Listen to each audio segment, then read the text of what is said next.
subscribe.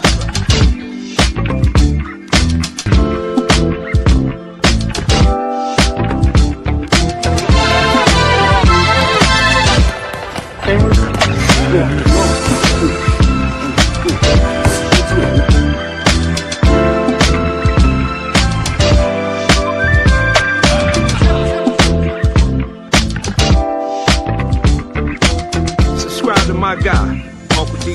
Tell him Big Bass sent you. Dennis Spurling. I'm an attorney here in Houston, Texas, an advocate for black men, largely because I am a black man. I'm a black father, I have black sons. Hey man, I do what I do.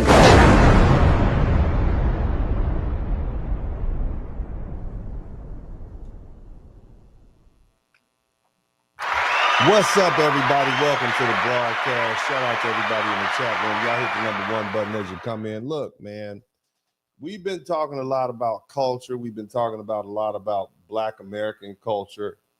And the thing is, over the years, I've had an opportunity, like many of you all, to study African culture. Shout out to Rasta Hill. And this came about because, as they say, when you point your finger at one person, when you point your finger, expect two fingers to be pointed back at you. And what I'm saying is, we always have these people that talk about Black American culture or our lack thereof. And as a Black American man, as a foundational Black American man, born and raised in this culture, it forced me to have to say, well, what is our culture? And again, culture, and I'm going to say this, and you're definitely going to learn something today. Culture is the thing, the programming, if you will, that causes for a group of people to be propelled into the future. In other words, it's your programming that causes for you to succeed. It's what you pass down. How do we survive in this particular country? How do we survive here? It's your culture, And I would say there's no other group of people in the world that I know that have been under as much scrutiny and hardship as foundational Black Americans and have survived, and not only survived, but also thrive. So I think it's only important that we highlight our culture and explain to Africans specifically. And the reason I'm going to address Africans specifically is because they seem to be the main ones who tell us we don't have a culture, of course, along with the Caribbean folk coming in second. And, we respect their culture, but at the end of the day, if you want to impose your culture on me or tell me how superior your culture is, well, I want to examine it. And for the most part, Black Americans reject African culture. They just reject it wholesale. And what we're going to do today is we're going to go into great detail and explain why. Now, that being the case, the first thing I want to do is say, again, welcome to the broadcast. My name is Dennis Spurling. This is the Dennis Spurling broadcast, a podcast. And I am absolutely certain, and I can go so far as to say that I will promise you that you are going to learn something. This is not fast food. This is oftentimes a 7-course meal that you're eating over here, which is why you can start off looking at this an hour in and 2 hours in and sometimes 3 hours in, and you will still be getting nuggets, information that you can take with you for the rest of your life. The wisdom that you'll learn, the parables, the information will actually help you have a better understanding of the world we live in. And I take pride in the work I do. But that being the case, let me first acknowledge my wrench mob. All my guys with wrenches, all my ladies with wrenches. Hit the wrench mob. Hit the #1 button if you have a wrench. All my people who are members, man, big shout out to my members, man. Pooh Man 313, everybody else who came through, man. Make sure you join the membership. We are marching close to 100,000 subscribers. I'd like to get a nice big gold plaque and put on the back wall behind me. And big shout out to all my subscribers, everybody out here, man. But anyway, let me make this clear. Black America does not want failed African culture. Okay, and this isn't a matter of disrespect. It's a matter of survival. African culture has failed Africans. okay? And we don't want to import that failure here. If African culture were effective, the continent would not be mired in corruption and tribal warfare and broken infrastructure and chronic dependence on foreign aid. The systems, the beliefs, the leadership models imbued in much of African society have repeatedly proven incapable of withstanding the pressures of modern day societies. Culture, in its scientific sense, as defined by scholars like the great Dr. Wade Nobles and one of my favorites, Dr. Amos Wilson, is not just about dance. It's not about food or religion. Culture is a functional survival system. It's the psychological software a group develops to ensure survival across generations. If your culture can't protect, provide, and preserve your people, it's a broken system. And by every measurable standard, African culture, the same African culture that produces these folks to come to the United States and tell us they're superior to us, particularly in its current form, has failed that test. Let's go deeper. Matriarchal cultures do not survive against patriarchal ones. And that's not an opinion, it's a historical fact. Matriarchal Egypt, once a global superpower, was overrun by patriarchal Greeks and then Romans. Why? Because patriarchy organizes power vertically. It enforces responsibility at the top and mobilizes defense aggressively. Matriarchy, in contrast, and this is when women are in charge, it disperses responsibility and often burdens women with leadership without true structural protection. It collapses under external force. And that's why in modern conflict, patriarchal nations dominate the globe and matriarchal ones vanish or get absorbed. Lastly, let's kill the myth. And I'm gonna hurt some feelings here, but you're gonna learn something tonight. Colonization is not the root cause of Africa's poverty. Now, I mentioned this the other day, but for the transatlantic slave trade and Africans' participation in that horrific endeavor, there would have been no foothold for European countries to colonize. Nevertheless, colonization ended over 60 years ago for most of Africa. And that's 3 generations of independence. In that time, the continent has received billions of dollars in aid and had access to global trade and retained abundant natural resources, yet the cycle of mismanagement continues. See, the true culprit is internal. The biggest problem with Africa is the African leadership, which is weak. The lack of unity, the tribal fragmentation, the cultural systems that reward hierarchy without accountability. It wasn't the colonizers who made Africa poor. It was the inability of African culture to evolve and lead itself out of the ruins. This is why foundational Black Americans refuse to continue to romanticize Africa. We are not a branch of a broken tree.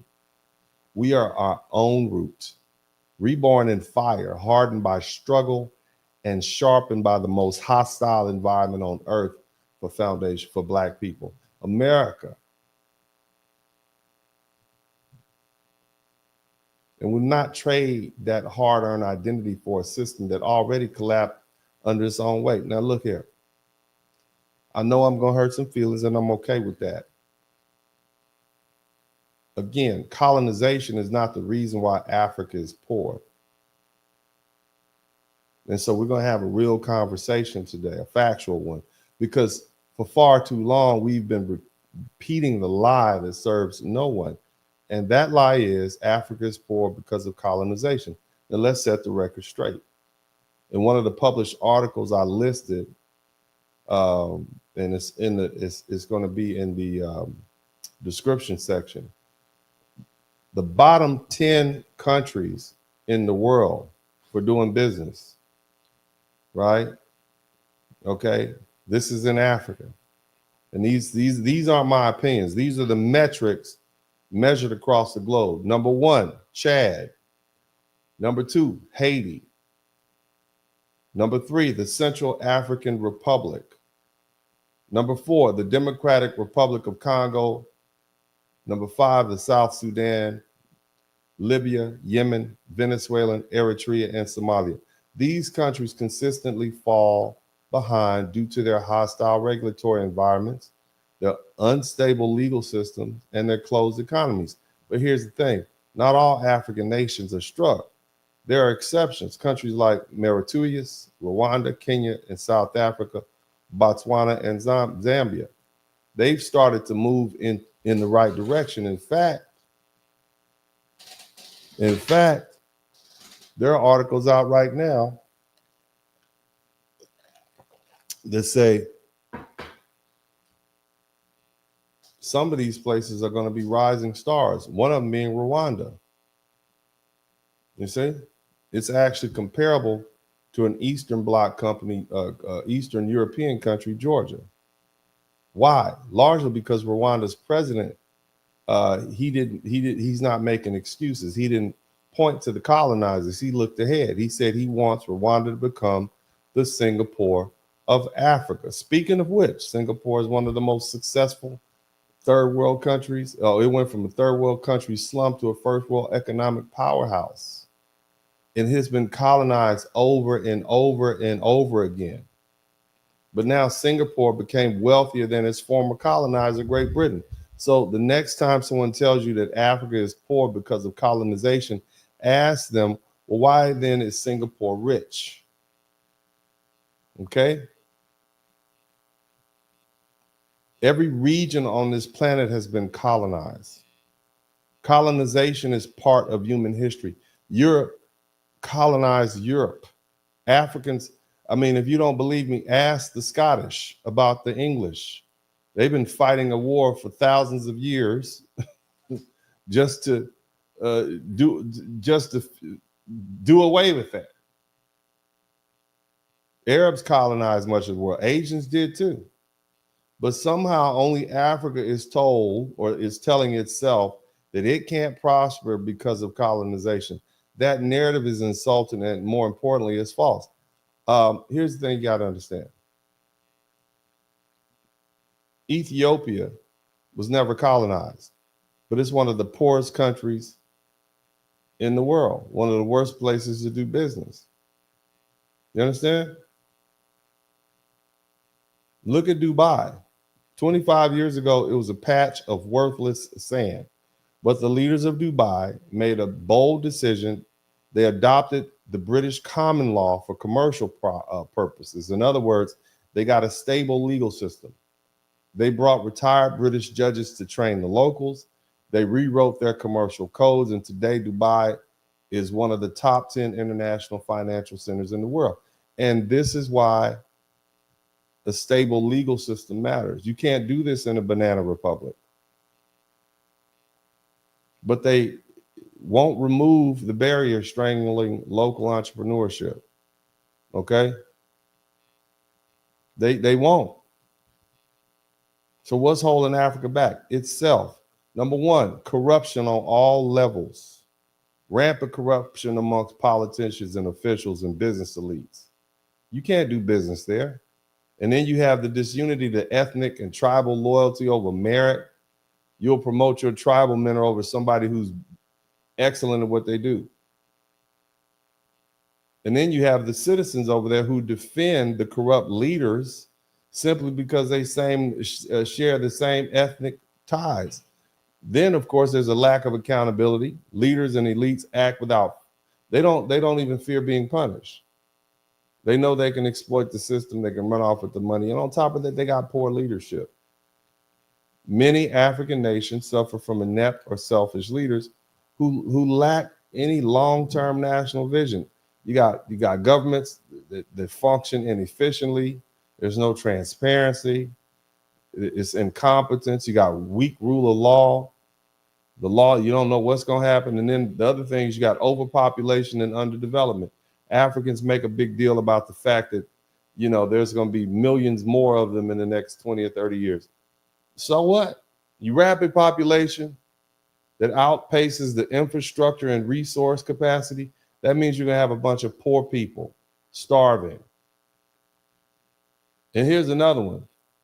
You have the normalization of microaggressions or micro corruption, like everyday bribery is normal to pay off officials and police. It's embedded in the daily life. You can't do business there. That's culturally accepted. Here's another one, the victim mindset that they have. There's a cultural tendency to blame the past, particularly colonization, instead of taking responsibility for change. And then the biggest one is there's just a lack of will, a lack of unity, a lack of organization, no central national duty, not strong enough to reform. So these are the issues that are holding Africa back. All right, you got systematic failure. You got lack of discipline, bribes. You can't do business with these people. And these are the people that want us. They want us to see their culture as superior. And we're not going to do it. And again, I talked a little bit about Ethiopia. Look, Ethiopia, for decades, many have argued that Africa's poverty stems primarily from colonization. And yeah, we understand colonization has left scars and it partitioned borders and distorted economies and there's cultural trauma. But that doesn't explain the stark differences between nations that were also colonized. And I spoke about Ethiopia having never been colonized. And then when you look at Singapore, Singapore should be struggling because it stayed being colonized. Okay? It was briefly occupied by Mussolini in World War II, but it regained its sovereignty by 1941. And it proudly resisted imperialism and maintained a continuous monarchy until the 1970s. And so in theory, this country, Ethiopia, should be flourishing, right? But no, Ethiopia is one of the poorest countries in the world. As of 2024 and 2025, the gross domestic product per capita was about $1,100 to $1,300 US dollars. Broke. You see? 2/3 of Ethiopia's population live in a multi-dimensional poverty, okay? Much of its economy is still centered around subsistence agriculture, which is about 35% of the gross national product, and employs over 70% of the population. You got a bunch of farmers out there just trying to make a little food to feed themselves. You see? Now contrast that with Singapore. It was colonized many times, but now it's extremely rich. It was colonized by the British in the 19th century. The Japanese occupied Singapore in World War II and did horrible things to them. Okay. In 1965, the GDP of Singapore was $500 US. Compare that to South Africa and Mexico at the time. They were doing better. The country has no natural resources. The population is divided. Yet you had some visionaries who came in, a man named Lee Kuan Yew, and now they're at $1,300 a year, at least by 1990, gross domestic product. That is great. You see? Now by 2023, a couple of years ago, $84,000. That puts it amongst the richest in the world. So again, the claim that colonization is the sole reason for Africa's poverty, it collapses under scrutiny. Okay? So now we have to look and examine, well, what is it then? What is it? Okay? The problem is it's their culture. Now, that being the case, I want to let you guys take out a few videos so we can go ahead and set this premise. You guys hit the #1 button. Let me know if you can hear these videos. I found it's a lot of interesting stuff going on. Somebody typed, boycott? This Friday's boycott is coming up. This is a very interesting thing going on. Now, again, we don't bother folk. Most Black Americans don't bother anybody. but for some reason, everybody's coming for us, and it's a Anti-black the world has been very, very odd. Well, how anti-black American the world is. Let me be specific. Like, we literally get smoked from all angles. You know, me just expressing my point of view, giving a perspective, the same as anybody else. My race is automatically attacked. My culture is automatically attacked. My lineage is automatically attacked. My complexion has gotten attacked. My hair texture is attacked. The way I dress is attacked. When the sister says her lineage is attacked, what she means is anytime we tell people we're American, the first thing they do is say, well, where are your people from? As if we're gonna point to some tribe in on the west coast of Africa somewhere. You don't ask Jamaicans where their lineage is from. They tell you they're Jamaican, you're cool. Same thing with Trinidadians and Bahamians. It's just Americans that you have the smoke for. And we're noticing that. Shout out to TIQS. Thank you for being the first person to contribute to the super chat. Let's let the sister finish talk. Like, there literally are people pretending to pick cotton as a dig. It's utterly disgusting, you know, and responding to people, meeting them where they are. It's like we're just automatically supposed to turn the other cheek and always take the fucking high road. Like, what is that? The world is so used to beating us down. I just saw this African woman going on a rant about how much she just hates Black Americans, and she lives in America. Like, ma'am, do you not understand that civil rights laws are primarily one of the reasons why you're able to successfully migrate here and set up shop and create a life for yourself? Like, it's just mind-boggling. I did not know that it was like this. And starting my journey on social media has been crazy. Even with TikTok, like, literally me responding to racist comments, my comments get flagged. I have to appeal comments, yet the racism just easily bleeds through. It's so crazy. It kind of feels like being on an island alone. Spread love, it's your Brooklyn way. It's the Brooklyn way. Shout out to that sister, man. She really put. Check this video out. So the thing is, you know, they act as though we don't have the internet. You know what I'm saying? They act as though we can't see what's going on in Africa. They act as though if they had a culture worth envying, the rest of the world wouldn't be, you know, running after it. But the truth is, a lot of these people, or let me say it like this, Black men and Black women in America are waking up, and I like to see it. And it hit me. Black people have been calling for delineation. This is different than the boycott, but they were calling for delineation.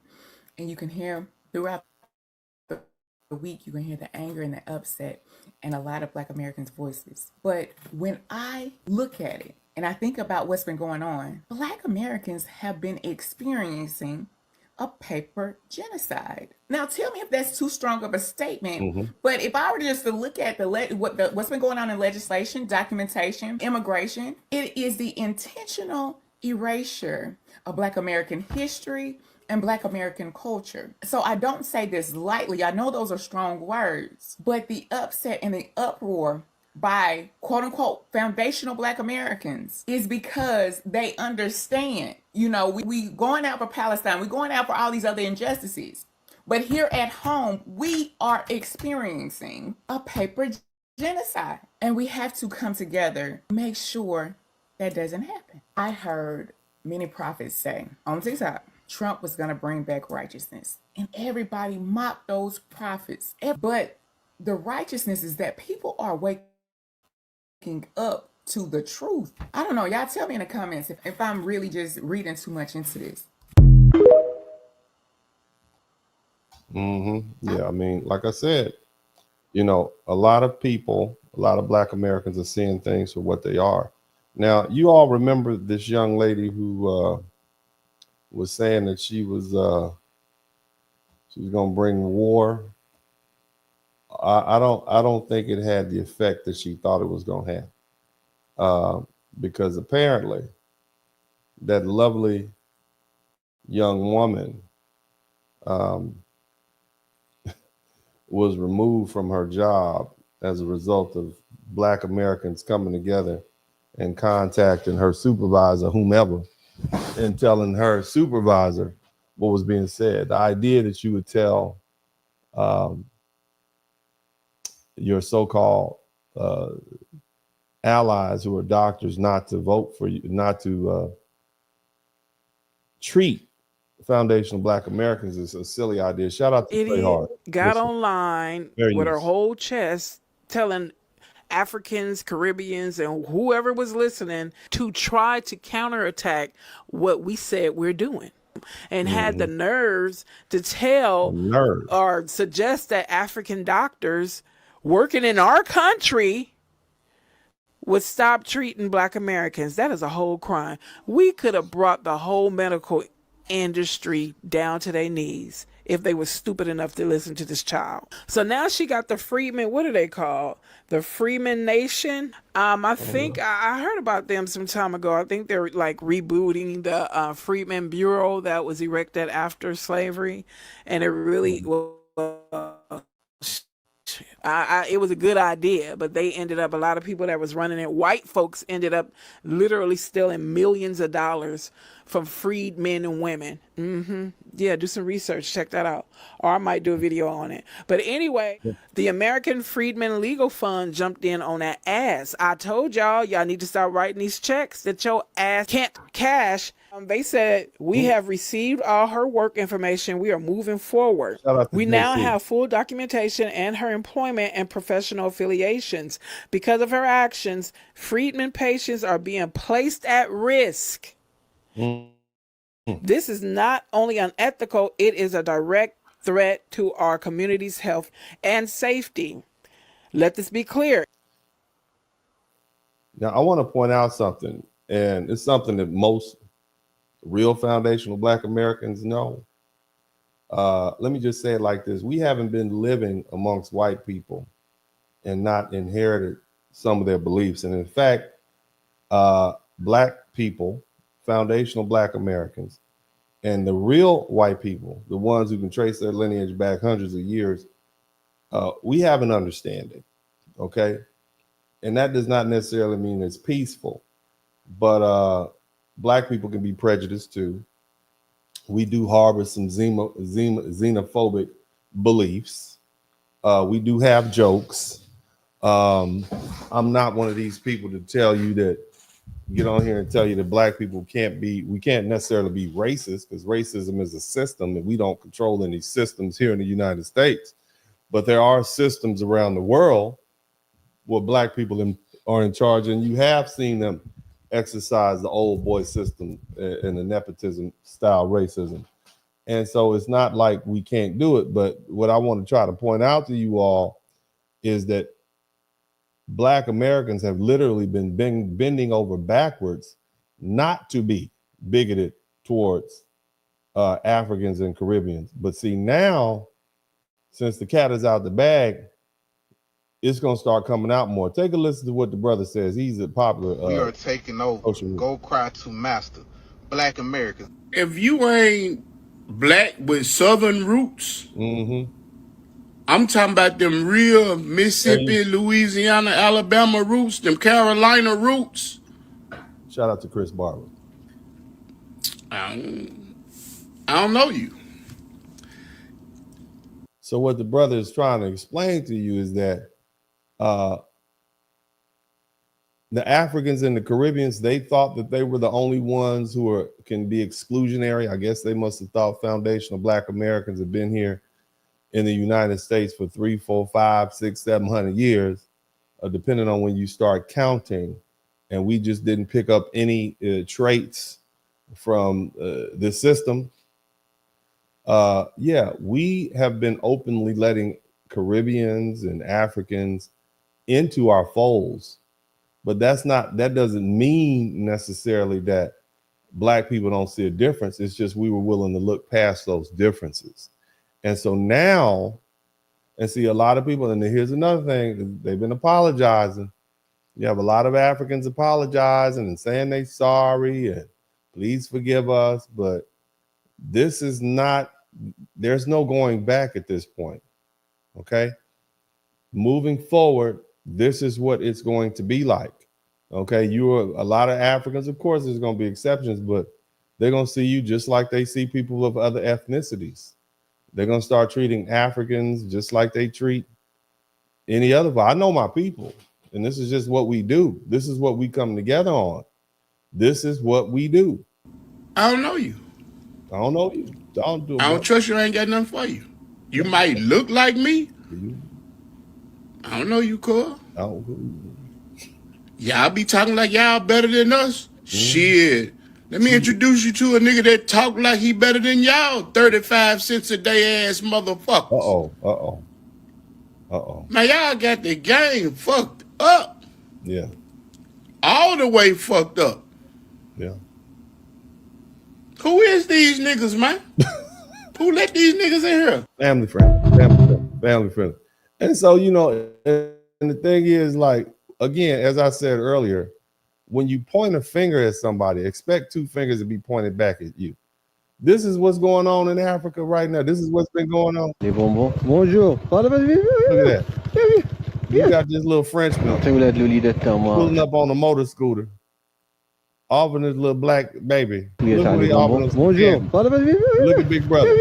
Big Brother. It's like, run. Yeah. Look, he holding the candy out. This is what's going on in Africa. This is the culture that you all are bringing us. I'm just saying, this is what y'all allow. Look at the little brother going back to the candy. He like, no. This what y'all allow.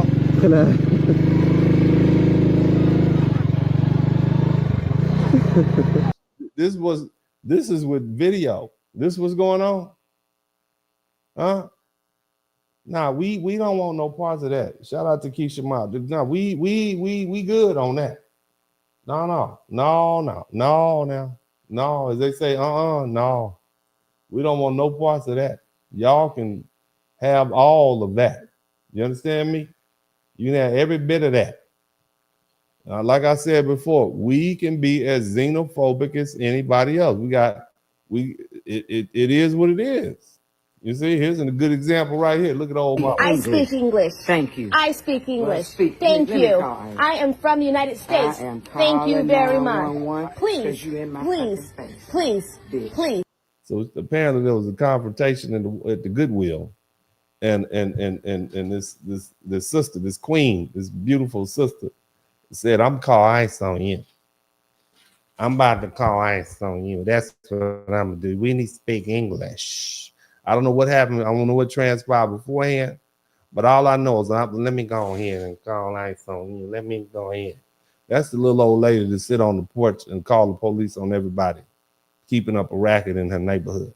Okay, she sit out on the stoop for a little while on the days when it's not too hot. But normally she sit on the windowsill and look and see who doing what and who wearing what. Okay, that's who you're running across. Please. Okay? Please. I'm from the United States. Why don't you go somewhere? You are being rude. Betty Jones. Please call. Betty Jones. Somebody type Betty Jones. Betty Jones. She called a nice on. Praise God. Look at that. Betty Jones. Yes, please. She better get on my face. You know what? And she will fight you. You see that hand? You better get out of my face. She'll fight you. She'll put them hands on and feet. Dollar 911. I'm so glad I ran into you. I'm so glad I ran into you. You know why? Because I'm from the United States. I'm at the Goodwill. Call, please. Oh. You wrong for that, Betty Jones. That is not what Jesus. Okay.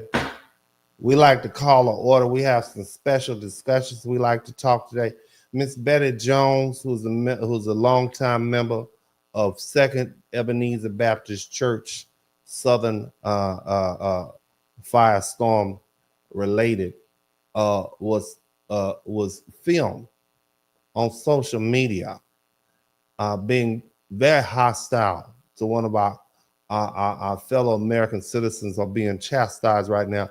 And we would like to hold a special condemnation for Sister Betty Jones, because this is not the sort of conduct we would condone in our church. Our church doors are open. We have a We have a lot of Latinos that come to our church. We have a lot of white people, a lot of Asians, a lot, the Orientals. A lot of Orientals come to our church, and we want to keep the doors open. We even have Africans coming to our church. A lot of Africans come to our church, and them people from them island people, and we want to make sure they have a welcome. And as she is standing at the door as a greeter, and now that she's become famous, if not infamous, then I think we move to revoke her status as third Sunday greeter and remove her from the deaconess board. Hallelujah.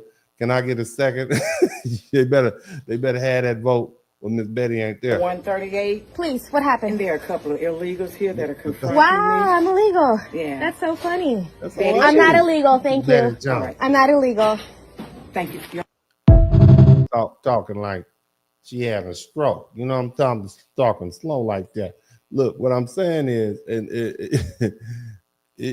I don't know why you woke these. Why you get them started? Let me just get a little closer. Why'd y'all get these people started? I know my people. Why'd y'all get them started? Why'd you do? You can't apologize your way out of this, sir. A black American. I've already apologized to the black Americans. I don't think they accepting it. That the island people, the Africans, the Spanish people, all of us that are in America, all the people that we know we're not white, but some of you still think you're white. But I have apologized to black Americans because we have disrespected them. We have disrespected them. Yeah, all our immigrants. We have disrespected them. That's what I'm saying. Why now? They are right. They have been fighting and fighting and fighting. That is why we were even allowed to come to America. And yet still we disrespect them continuously. Big up, stand up. West Indian people, island people, African, big up, stand up. Spanish people. Don't give up the fight. No, it's a little too late now, Playboy. Wherever you are, from South America, from DR, from Puerto Rico, wherever you are. No, y'all been saying we ain't the same people, black sir. Americans. We don't understand that they are right. They have been fighting. That's because of them why we were even allowed to come to America. We've been saying that. We have to cut out this shit. I don't want to see none of this shit anymore on social media. We are fucking one. We are all fighting for the same cause. We are all fighting for the same cause. We are all black. Do you think that the system sees us as any different? We are the fucking same. That's what we've been telling y'all. They don't see you any different. Family friendly. Stop cursing too. The sphere, you different. They see you as different. You've been seeing us as different. We've been telling y'all. They've been fighting for us now, for black people. No, we've been fighting for the Bible, and y'all been reaping the benefit of it. But see now, see, I know what's happening. This is what's happening now. Let me show you what's going on. This is what's going on. No, you going back. You going back after. Look at how they rolling him up out of there. You out of here. You are out of here. And there's no back. Hit the road, Jack. Don't you come back no more. They tell us stop resisting. Just comply. Somebody try to work harder in the chat room. That's what y'all told us. Y'all told us to work harder, and now guess what's happening? It ain't working for you. Here in Lukeville, we are quite literally in the middle of nowhere. 2.5 hours to the closest major city.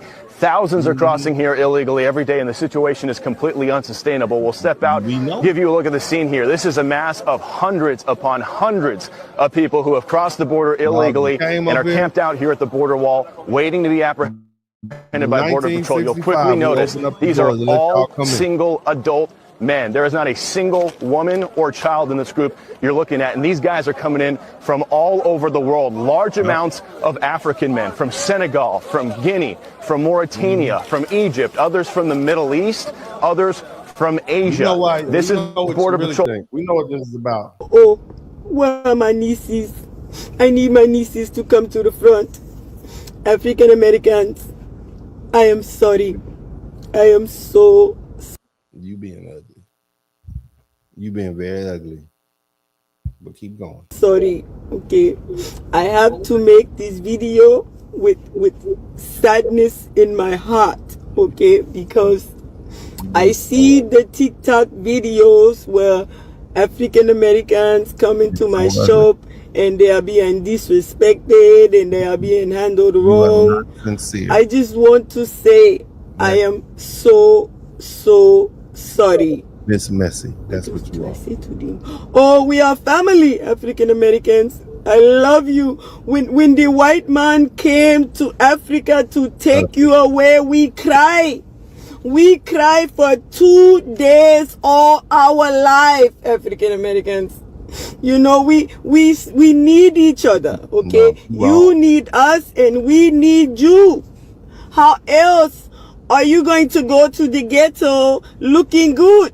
You cannot look good in the ghetto without us. You cannot go into your Section 8 home with bad braids. You come to us, we make it look nice for you, African Americans. You know, we love you. You are family.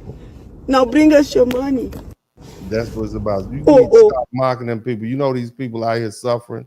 That's why they're apologizing like they're apologizing now. They look, okay? They saying they sorry.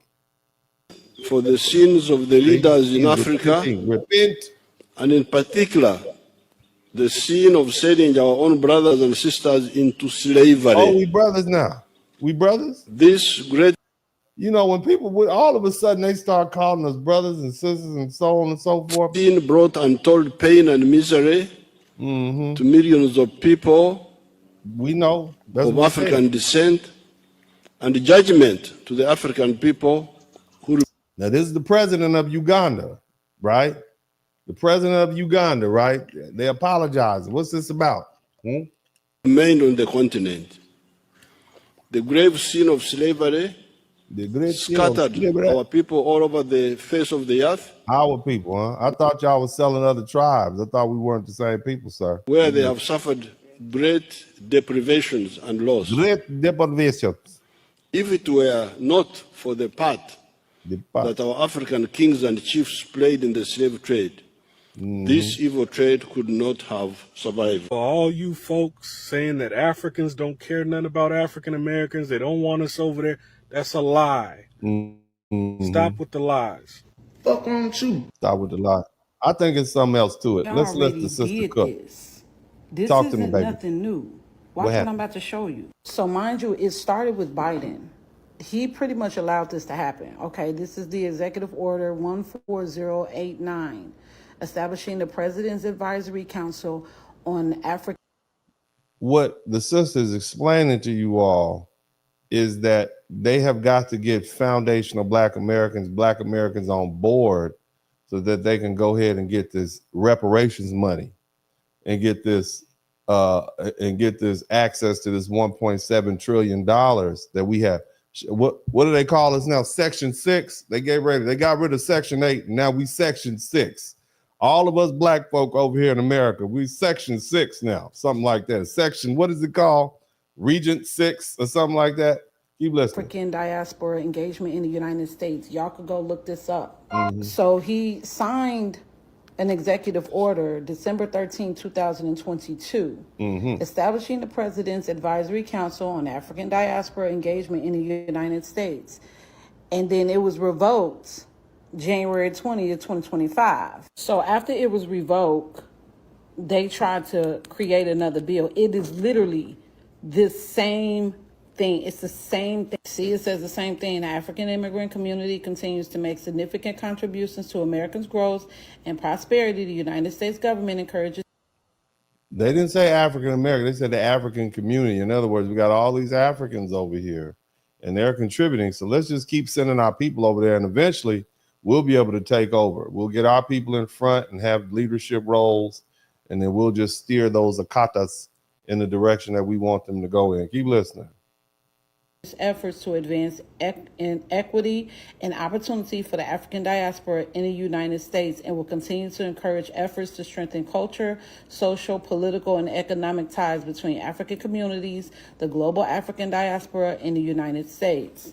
So they're on a mission. They're on a mission to get us on board so they can benefit off their treachery when they originally sold it. So they're gonna be apologizing and saying they sorry for about the next decade until y'all soften up. Keep listening. And it talks about the same exact things. God, shut up. It talks about how they want to establish the President's Advisory Council on African diaspora engagement in the United States, the membership and how it can't consist of no more than 12 members.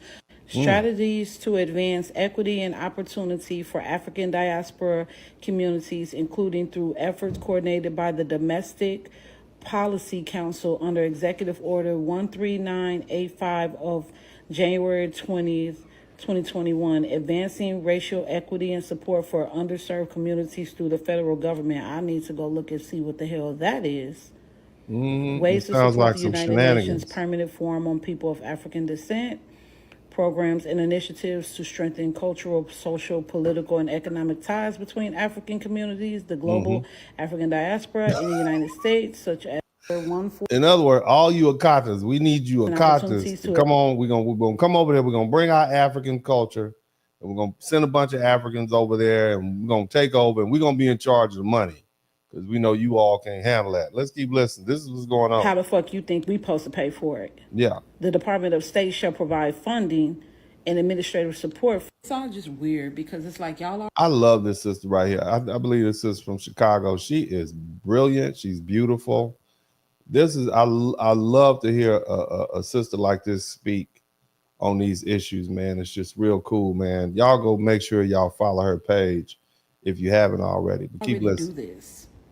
Like y'all are already embedded in Black American politics and decisions that are made on behalf of Black. I mean, if I didn't know better, I would think there's purposely sending their people over here to take over. I mean, it seems like they're putting their own people in positions, education, business, politics. I mean, where have we been? My brother, we just let them in, huh? And now it looks like they got a foothold in, and they say, well, now, okay, well, let's go ahead and turn this into some money. I didn't know we were Region 6. Is it Region 6 or Section 6? So they got rid of Section 8, and they gave us Section 6, signed into law by no Black American person's friend, Joe Biden. Keep thinking about that. Let's listen to the baby. Let's listen to this lady talk. Americans, look how many mayors, senators, just people in our politics already who are part of the diaspora. How many people we have on the Black Caucus that are part of the diaspora. So why would you need a second fucking bill for yourself, for your own people? When you have just done this in your own country. So what the sister is saying is, this is not a bill for Black Americans. This is a bill for Africans in America. I want you to think about that and what that's saying. They want a whole law in place that benefits them. Think about it. Somebody type delineation in the chat room. You got to do it over here. You're over here to better our country, not yours. So that's the problem. That's where the lines are getting crossed. If you want to better your own community, your own country, then you need to go back to your own country. One of the 54. When it says that you want us to help you enrich your shit. Yes, that's what they say. That's what I mean why I say assimilation is important when people come over here from other countries, because they come over here and they try to bring their country into our country, and we don't want that. They only want to take care of their country, and that's a problem. It's either America first or take your ass home. Ooh, take your ass home. Family friendly. Take your ass home. See, you understand what I'm saying? But what I'm trying to explain to you all is, how did it happen? How did it happen? And so there's a lot of people saying a lot of stuff. Listen to this brother right here, this sister right here, this little lady. Girl told me that she was an Ethiopian woman before she was a Black woman, that slavery is not her history, and that if her African dad got stopped by the police, it wouldn't be the same as if a Black American man got stopped by the police because of his They said they different. Keep going. Accent. The same girl that said that slavery is not her history also used the N-word all the time. And my question is, if slavery is not your history, then the N-word is not yours to reclaim, is it? And that's exactly why this situation with Kai Cenat is unsurprising, to say the least. A lot Now, of who is this person, Casanat? I didn't heard his name a couple times. Who is? I've heard his name a few times, and I don't know him. But let's keep listening. African and Caribbean Black people think that they are superior to Black Americans. How did y'all even get the notion? What are you superior to us at? I mean, I'm just saying. I didn't get this memo. I didn't really think they thought they were sick. Let me help y'all out. I want to take a test. A lot of Africans say stuff like they're superior. Okay, in Black America, being labeled an African, being told that you look like an African, that you act like an African, is not a compliment. Let's take a poll. All the Black American women in the chat room, I'm gonna ask you right now. If some person came up to you and said, you look like an African, would you take that as a compliment? Yes or no? Ladies only, ladies only, ladies only. Black American ladies only. If someone you did not know, and I know we got some Pan-Africans in here, I know all that, I don't care. If someone came up to you and said you look like an African, would you take that as a compliment? No. So what's happening now? You are getting to look at the true face of Black America. You gonna find out, because we are lovely and wonderful and beautiful people. Look at my beautiful rose, pink carnation I got. I'm a beautiful person too, but we can be very ugly on the inside. And you all have brought the ugly out of us. With your tribalism and your disrespect, you are now going to see the ugly parts of Black America. We've been nice to you all. We were nice to the Asians when they came over here. We learned they look karate. We ate the little, 3 chicken wings and a fried rice. We did all that. We were nice to everybody. And so now we thought, hey, we're going to be cool with the Africans and whatnot. These are people, motherland, fight the power. And y'all came over here acting like nocturnal animals that rummage through the garbage at night. And we're like, And now it's been about 60 years of that since the 1965 immigration bill. We started letting you over here. And now it's just on. We have placed you in a category and you're about to get this smoke. You are about to get this smoke. And I don't think they really realize just how mean and nasty we beautiful foundational Black Americans can be. And unfortunately, Dr. Umar Johnson is not going to be able to talk us down, because, brother might lose his cell phone. I heard he has financial issues. Bless his heart. I don't want to talk bad about the man. Praise God. But let's keep listening to what the little sister has to say. People who claim that they have a culture and we don't cosplay as Black Americans all the time. They listen to rap music. They wear Black American fashion. They say the N-word, all while simultaneously claiming that we have no culture. Not realizing or acknowledging that the reason that they're and we don't want that culture. Even if Black Americans didn't have a culture, we don't want African culture. Your culture was overran. Your culture is the reason that people got sold into slavery. Your culture has you over there cutting up the little women and taking the stuff off of their body parts. Your culture gives rise to genocide. We don't want African culture. We don't want to look like Africans. We don't want to be like Africans. Many of us definitely don't want to. I'm not going to say that. Yes, I am. We don't want to smell like Africans either. We don't. I'm just saying, I'm not speaking for me. I got some African friends I love, but I'm just speaking on behalf of my client at this point, and that is Black America. And I'm telling you how Black America feels, and you have opened up a door that is not going to be closed. You have unleashed a wild North American brown bear. And you see, this is, you should have just kept quiet. You should have just kept quiet. You shouldn't have said nothing. And y'all decided to open your mouth. We was having our own little gender war. I was out like, yeah, right, fighting for the brothers. And we was doing, and then I'm like, hold on a minute. While I'm over here arguing with these sisters, let me get this straight. They want, oh, they got a problem. Oh, let me go ahead and redirect my attention over here. Because what I'm not going to do is let you sit up here and talk bad about my people. And that's how most of us feel. Now, don't get me wrong. We would talk rough to each other. Okay. And if it ain't no women around, men to talk crazy, we go back to the light skin, dark skin jokes. And if it's some sisters around, we'll go back to the educated Lane, Pookie, and Ray. We can go at it. But when outsiders come in and try to disrespect us, are you kidding me? Do you not know who we are? We built for this. We've been fighting white folks for centuries. Do you think you stand any kind of sort of chance in this bout? I don't think so. We're gonna let this little sister finish talking, and we're gonna move on to some other people. In this country with their FOB family and walk around freely like they do is because of Black Americans. And if you are so hell-bent on divesting yourself from that history and from those people, then don't come to this country. Go on back to where you came from. Because to come to a country that was built off the backs and the labor of Black Americans and turn around and tell them show them better, you can tell them, baby, and they have no culture and they're classless and this, that, and the third is absolutely insane. You can show them better, you tell them. Your culture is so much better than ours. Then and I'm gonna talk about that culture. You know, I'm gonna give you some smoke. You're gonna be having a good time at the water cooler tomorrow. Tell them about themselves. But yeah, y'all need to go on with that.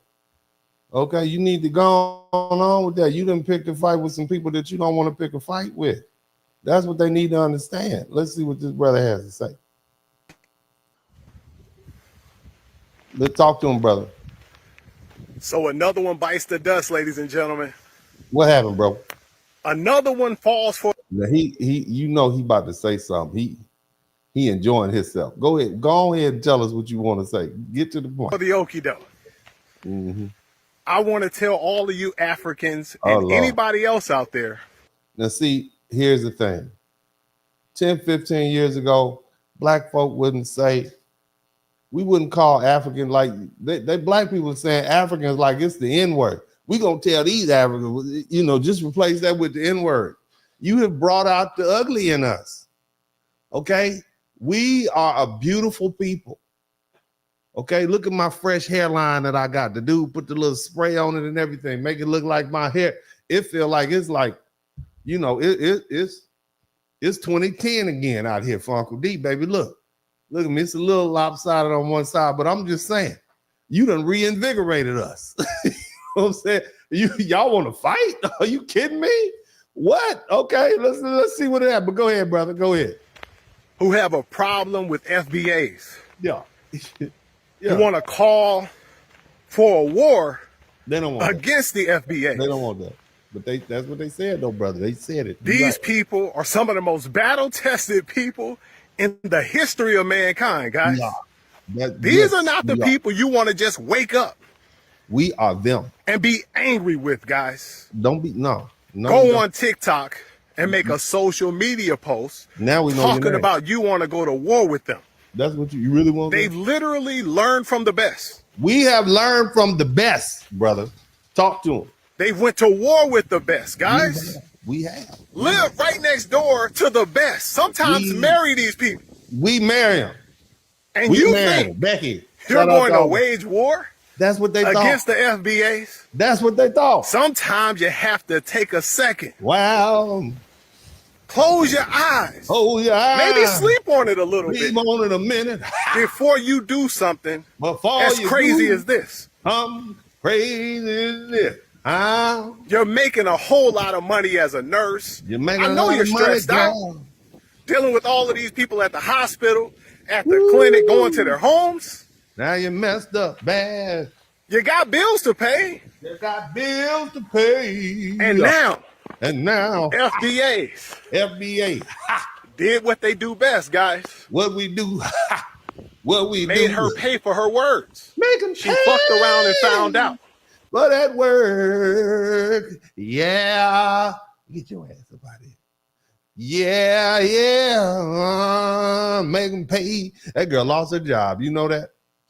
Shout out to Vito. That's Vito. Vito is I don't know where he came from.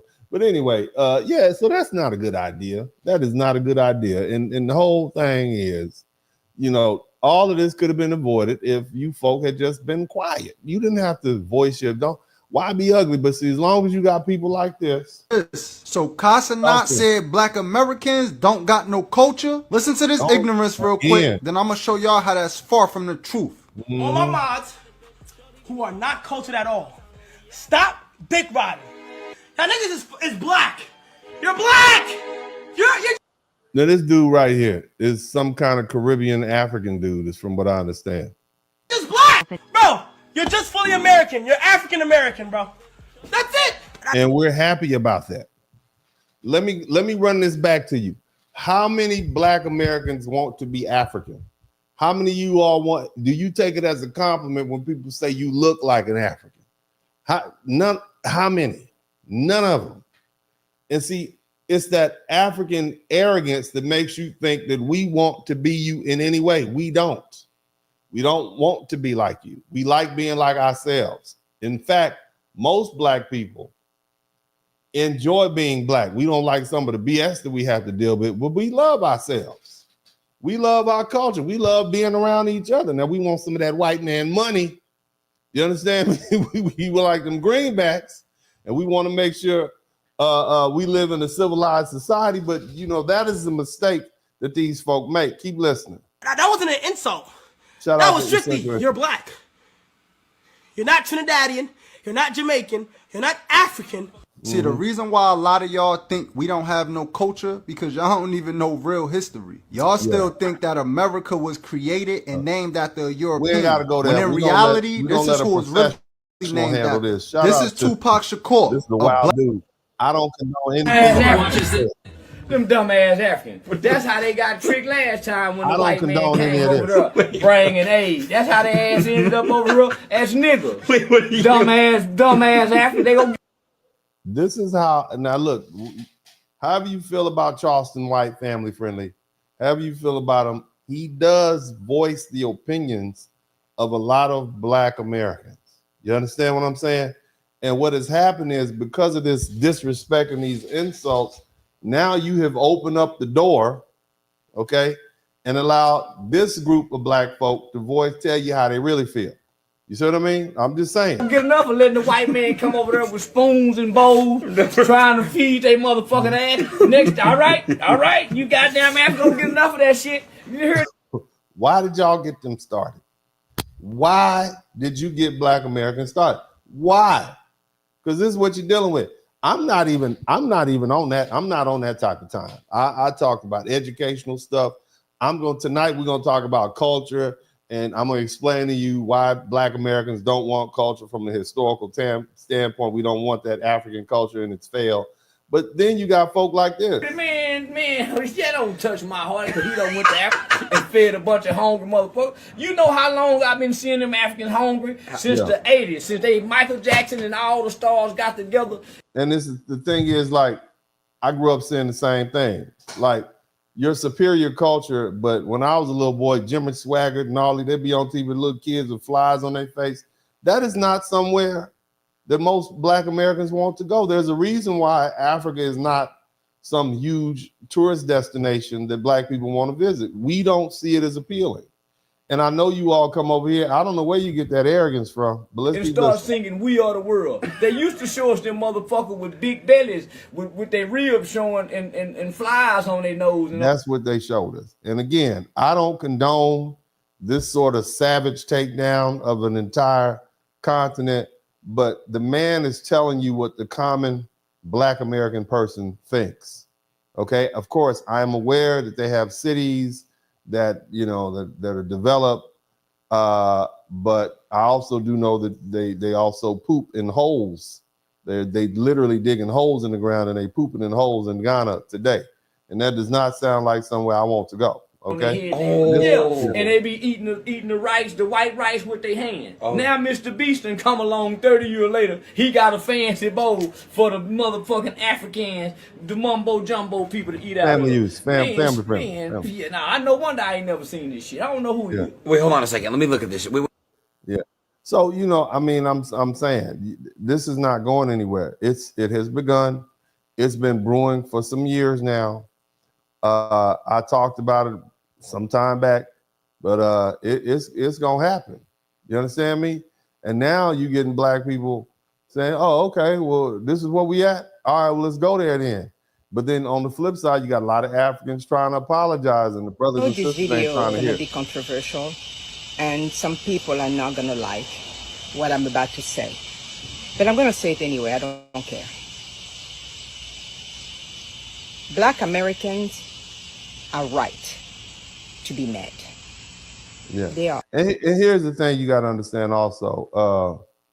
We don't really care what Africans think or your opinions. That's the other thing you got to understand. Like, as far as opinions, Black Americans really don't care what Africans think. I hate the constant apologize. We don't care if you apologize or you don't. You're largely ignored in our communities. You're kind of like a novelty amongst Black Americans. Like, oh, okay, cool, all right.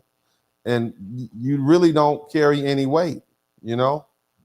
We notice you with your accent, but other than that, you're unnoticed, largely. You see, us immigrants, not all of us, but a lot of us, seem to forget, or maybe they just don't know. But if you have been living in this country long enough, you should know that. The reason why we're here, the reason why we are allowed to be here, is because of the work Black Americans did. Because of the sacrifices they did. Because all the fights they had to fight in order for us, for them, because they didn't do it for us, they did it for themselves, and it's right. But today we are enjoying the fruit of their labor. See, the problem with and we should not forget that. And the problem with this is, no matter how sincere the apology is, Black Americans have come to the determination that, you know, it's too little too late. You really, you know, whether you're sincere or you're not sincere, we really think y'all here for a come up. We've seen you take our scholarships. We've seen you take corporate jobs. We've seen too much, and we just don't trust you. But I'm gonna let the lady. I'm an immigrant. I know you are, and baby. yes, we hear in my community or in an immigrant community, and nobody can say otherwise. It's a lot of disrespect for African Americans. We hear you talking. It's a lot of it. Yes, I have heard it. I know we heard it too. That's why we. And I have to admit that when I first came, I was also ignorant. We know you was up there saying stuff too. All y'all saying stuff. That's what I'm trying to tell you. We know now. Okay, we know it's out the bag. You know, Donald Trump, and you know, it's out the bag. We know. Okay, we trying to tell you we know. And you trying to say, oh, I'm sorry, it's too late. You should have said this like 55 years ago. Y'all should have course corrected a long time ago. But you didn't. Go ahead, keep talking. History. But after being in this country, for the amount of time I have been here, if I act like I don't know that, it means that I'm willingly demeaning them. They are mad. And you know what? We not mad. Shout out to Flowers Galore. We not mad. Mad is us flipping over cars and burning down stuff. That's us mad. We are not mad. This is about to be like, this is like passing a chew toy to a Rockwaller. That's what this is like. Oh, this is just, oh, y'all want to play rock? Oh, okay, cool. We just gonna boycott all this stuff. Let's do this. Let's just see how this go. This is not mad. We ain't mad. We get mad about not being able to attend the universities that we want to attend when we're qualified. We get mad for being fired from jobs that we're qualified for, people being promoted for employment over us after we train them. We get mad when police officers see a white man doing a crime and ignore him to go harass the innocent Black man, and he ends up face down with a knee on his back and handcuffs. That's why we get mad. We're not mad at Africans. We're looking at y'all like, somebody take care of my lightweight. So what's going to happen is we're just going to ignore you. And in ignoring you, what I mean is we're going to ignore you. We're going to bypass you with our foundational Black American dollars. You know, that $1.7 to $1.9 trillion that we've been spending with Black doctors from Africa, Black lawyers from Africa, Black businesses, Black braiding salons, Black restaurants. That's what's going to happen. You see, and again, I'm just giving you the play-by-play. You understand? That's what's going on. Africans don't realize you are largely irrelevant to the typical foundation of Black America. You are that African. Oh, that's that African. I'm just saying, look, I got some African people I'm cool with. They're good people, first generation, second generation. I love them to death. Same thing with the Caribbean folks, but at this particular juncture, y'all should have checked those within your culture a long time ago, because now you're going to see just how anti and xenophobic foundational Black Americans can be. It won't be the first time that we've locked people out, and it won't be the last. We do this to our own people. Look at all these Black actors who messed around and married a white woman. Y'all remember Tay Diggs? Somebody, you know Tay Diggs? They found out he had a white woman. People stopped going to all his shows. I'm just saying, we do this to our own people who we feel are out of pocket. This is nothing. I mean, name some more. I'm just trying to give you some game. This is not something that's new to us. This is what we do. We don't get mad about this, but go ahead and keep talking, baby. Keep on talking. What immigrants should do right now, we should not be arguing with them. We should be quiet and listen. Listen to what they're saying. It's too late. Listen. It's too late. It's too late. No. It is not about us. Ain't nothing to say. It's about how they feel. Ain't no argument. It's about the experience. No, we don't. And guys, they are right. We knew we was right. Many immigrant community call them lazy. They're not lazy.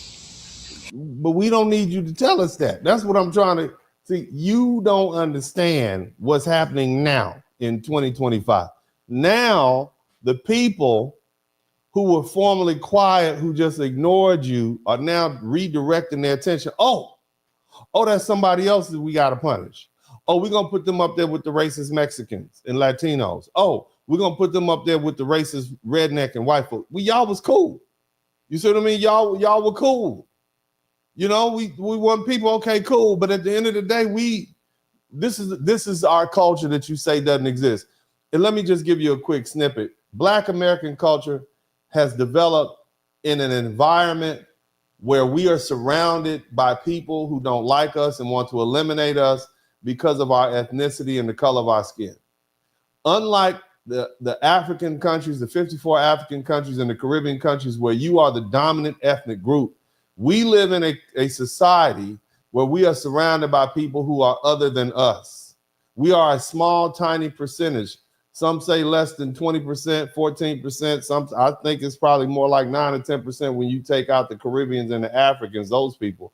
But bottom line is, our culture is different because it's had to be. Shout out to David Johnson. You will not, your culture, your African culture, your Caribbean culture is designed to operate when you are a culture that operates in an environment where you are the dominant ethnic group. That's not going to work around here. You can't do what you do in Jamaica. You can't do what you do in Ghana. You're not the dominant culture. It's not going to work. Let's keep listening to the lady. They even say they don't have a culture, and that's an insult. Of course they have a culture. Of course they do. In the music, in the food, in the way they live their life, in the way they dress. They have a culture, and by the way, a culture that is a leader. That's superficial. That's not the culture. That's just the way you wear your clothes and stuff like that. It's superficial. What is in you saying that you should wear your clothes like that? What is in you that's saying that your music should be like this, your message should be like this, or you eat food prepared in this way? And that's what we're going to dig into tonight. We're going to be here for a minute. We're just having fun right now. In many ways. Our children in Africa dress like black children. Children in Asia dress like black children. Children in Latin America, in Europe. So please stop saying, and it's not only limited. And let them say it. Keep on saying. They only make it's in music, it's in history, it's in literature, it's in science. The immigrant community need to stop demeaning and disrespecting Black American. They are mad, and they are right. We ain't mad. I'm trying to explain to you, we not mad. We not mad. We just like, oh, okay, got you. That's what we are. We not mad. No, we not mad. We happy. We happy people. We're not mad at you. We're gonna be like, oh, that's what we are. I don't know what that emotion is. Oh, okay. It's on. That's where we at. All right, let's go on to somebody else. Y'all that apologizing. All that apologizing you doing, baby, that ain't gonna save nobody at all. That is not gonna save nobody, because you still got people saying crazy stuff to us. So the people got something to say to y'all. Talk to them, baby. Patronize who you want to patronize. I'm not against you patronizing any salon that you want to patronize, okay? Talk to them. Some people, just because people say they sorry don't mean that you should still accept their disrespect. Now, if you want to go and keep letting folks disrespect you, you go right ahead. But it's okay to say thank you, but no thanks. And start supporting folks that actually care about your money, that actually treat you right.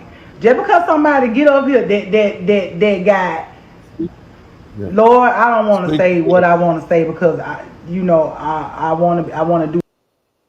Speaking of somebody that actually cares about you and cares about your money, I want to take this opportunity to make sure you all know to contact me at 713-229-0770, because this ain't my regular job. Okay, I just come on the internet because I enjoy talking to you all and I like talking about history. But if you've been involved in a motor vehicle accident, I'm gonna need you to call me. Okay, you need to call Uncle D. I am voted into the Hall of Fame at the Southern University Law Center. I've been practicing law for 25 years.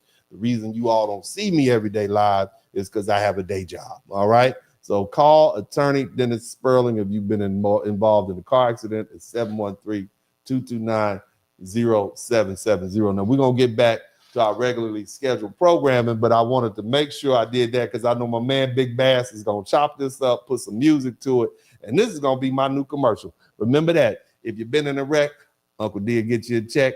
You get hit from the back, I can help you from that. If you get in the crash, I'll get you some cash. This is Uncle D. Let's get on back to what we was doing. Wait, but my whole thing is this. What were you saying, baby? Go ahead. You can't apologize on behalf of 54 countries. You sure can. This is how these people are. You may not be like that. You might not be. But I guarantee you, there are women that you know and around you that's like that. Now, see, I can sit people will do anything to say. Now, I can sit up and listen to her all night. Yeah, that's right, baby. Tell them. That's my spades playing partner right there. Get them. Come talk to them. Come on. Go ahead. Their business, and that's what you're supposed to do. But I guarantee you, what you got? I don't care who you go to on August the 1st. But I'm going to tell you this. Before the end of this year out, you're going to hear the same thing over and over until you get it through your head that you don't have to tolerate disrespect. And that people don't love you. They just love your money. Have a blessed day. I will. I sure will. I can sit up and we can play the cards all night. You see what I'm saying? That's a good spade playing partner right there. She know how to read her books. You see, a lot of y'all, you're young. Okay, you grow up playing Uno. I grew up playing old folks games, even though I was too young to be there. You understand? That's the difference between me and y'all. All right, now let's keep listening to what the people have to say. Praise God. Videos that are like the diaspora wars. It's not a war. There's nothing about it as a war. We are simply saying who we are as a people, Black Americans. So there's nothing about that that's a war.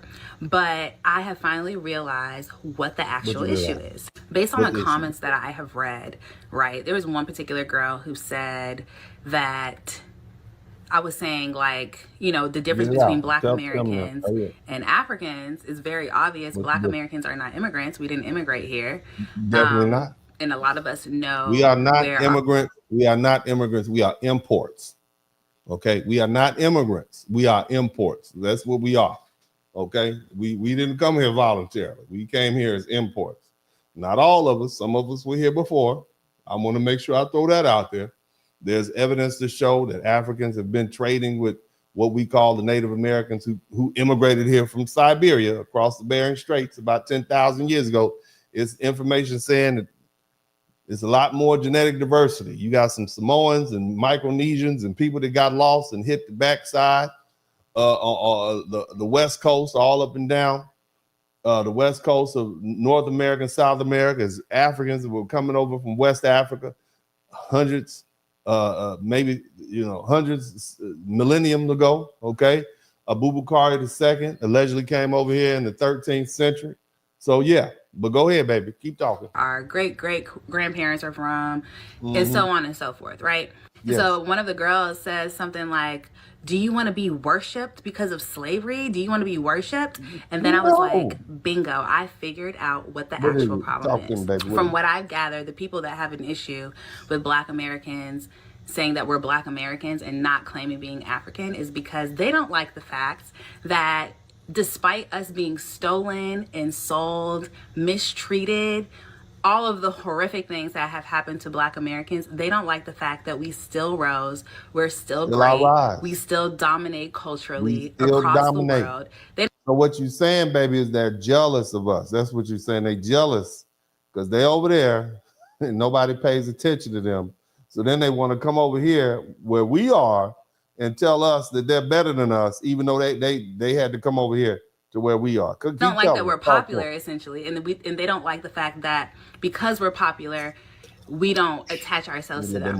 No, that's true. That is so true. And we always said we are the biggest African. They were like, no, you're not really African, but they would take credit for what we're doing. Talk to them, girl. You go ahead and talk to them. You got to figure it out. She got good teeth too. I like that. You got some good teeth, baby. Come on ahead. And I'm not saying that's every single African. I would never say anything is every single person because that's just not fair and balanced. But I realize that that's the root of the issue. That is exactly what the root of the issue is, because they don't do this to anybody in the Caribbean. No, they don't. They don't say, oh, you need to call yourself African Jamaican. Nope. You need to call yourself African Haitian. Nope. They don't do that. They don't do that. They only have beef with us, and I think it's because of our history and what we have created here, and the fact that we are proud of who we are. We proud of who we are. That we went through so. We don't want to be Africans. I did the poll earlier. None of these Black women, you tell them they look like an African, they are not happy. Tell some of these Black women they sound like they're not going to be happy. I'm just saying. If you don't like me and what I'm saying right now, understand that I'm acting as an advocate for foundational Black Americans, and I'm telling you what they think. And what I'm telling you is that you all have opened a can of whoop butt, because it's family friendly. You have opened a can of whoop butt, and nobody's gonna be able to get it back in. You just don't realize what you've done. Y'all would have been better off just being quiet and leaving these people alone and let them eat their collard greens and have their cookouts. But you done messed around and told them you better than them, and we done found out y'all trying to get this reparations money. You know what I'm saying? And we like, hold on, we didn't know what happened. So now it's a problem. That's what I'm trying to explain to y'all. And I ain't even got to the good part yet. But let's go ahead. We're gonna play a couple more, and I'm gonna go ahead and get this work in. Look, let me tell you, look, it's not me. I'm just playing the video. We know that. We know only when you talk. No, not even that. Because no, to context, this African brother is trying to explain to this Black American woman, no, you look African. You look African. And she is like, no, I don't. And let me tell you why. This is when now you digging down to see, Black Americans are very polite people, aren't we? All my foundation, we are very polite people. And we typically don't tell people how we really feel. We keep it to ourselves. We don't tell. White people just found out, you know, what we think about their food over the past maybe 10, 15 years. We really just start telling them, okay? We told them in jokes, mayonnaise, too much raisins, don't put carrots in potato salad, okay? We just start telling them. And now, since you keep peeling back the layer, you keep messing with these people. Leave these people. You should have left them alone. That's what you should have did. You should have left them alone. And now you look. We'll see you as an African. No, they won't. We know that. We know only when you talk. No, not even that. Because I walk and talk like a Black American. When you talk. Walk. But if you don't talk. I said I walk. Okay. Like a Black American. Walk. Let me see. What did he walk? You want to see me walk? I was thinking that walk is walk. No, I don't know there's a difference. No, I don't walk in flip-flops. Okay? I don't walk in flip-flops. I don't walk with dirty Flip-flop. feet. I don't look dusty. I don't even walk like an African. Okay? I don't live in a... She said flip-flop, dusty feet. See, I don't know why y'all got them started. I sit on the toilet. Okay? I sit Hold on on. I walk and talk like a black American from this soil. Yeah. Okay? Yeah. See, I'm gonna go ahead. Now that is too much. You all don't talk about these people like that. Y'all wrong for talking about these people like that. But again, this is what it's gonna be like moving forward. They was mad about being called African booty scratchers. That's stuff kids talk about. This is I didn't look, all I do is get a play-by-play. Okay, baby. All I do is show clips, talk about history. I just get these people in here with the video. We have a little, I just let them see what's out there. Okay, this is not me. I don't make these videos. And y'all, I don't laugh at this. It's not funny to me. I don't laugh at none of that. This is stressing me. I look at him with his little papers in his little turquoise bag. They done got his little sweatpants falling. I don't laugh. Back in the chat room, I don't want to see no happy face emojis. With this guy with the New York hat. Y'all bet not laugh at this. Bet not. You got that French haircut too. Yeah, him up. Y'all bet not be laughing at that. I don't take pleasure in this at all. Okay, not at all. I don't see. There's nothing funny about this to me at all. Nothing at all. Nothing at all. At all. Okay.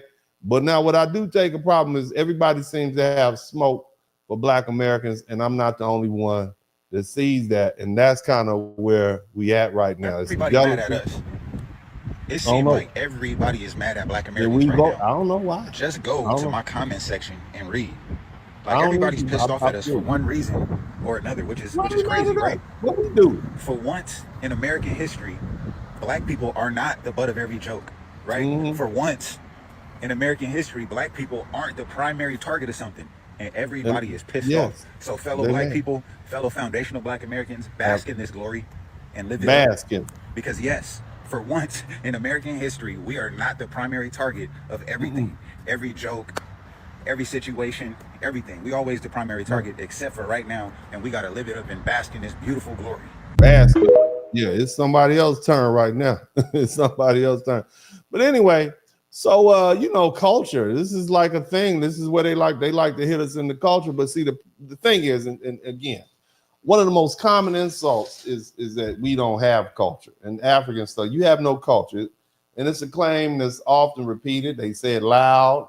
And it's meant to undermine us. But we need to pause for a minute and we need to interrogate that. What do you mean by culture? Most of these people saying we don't have a culture don't even know what culture is.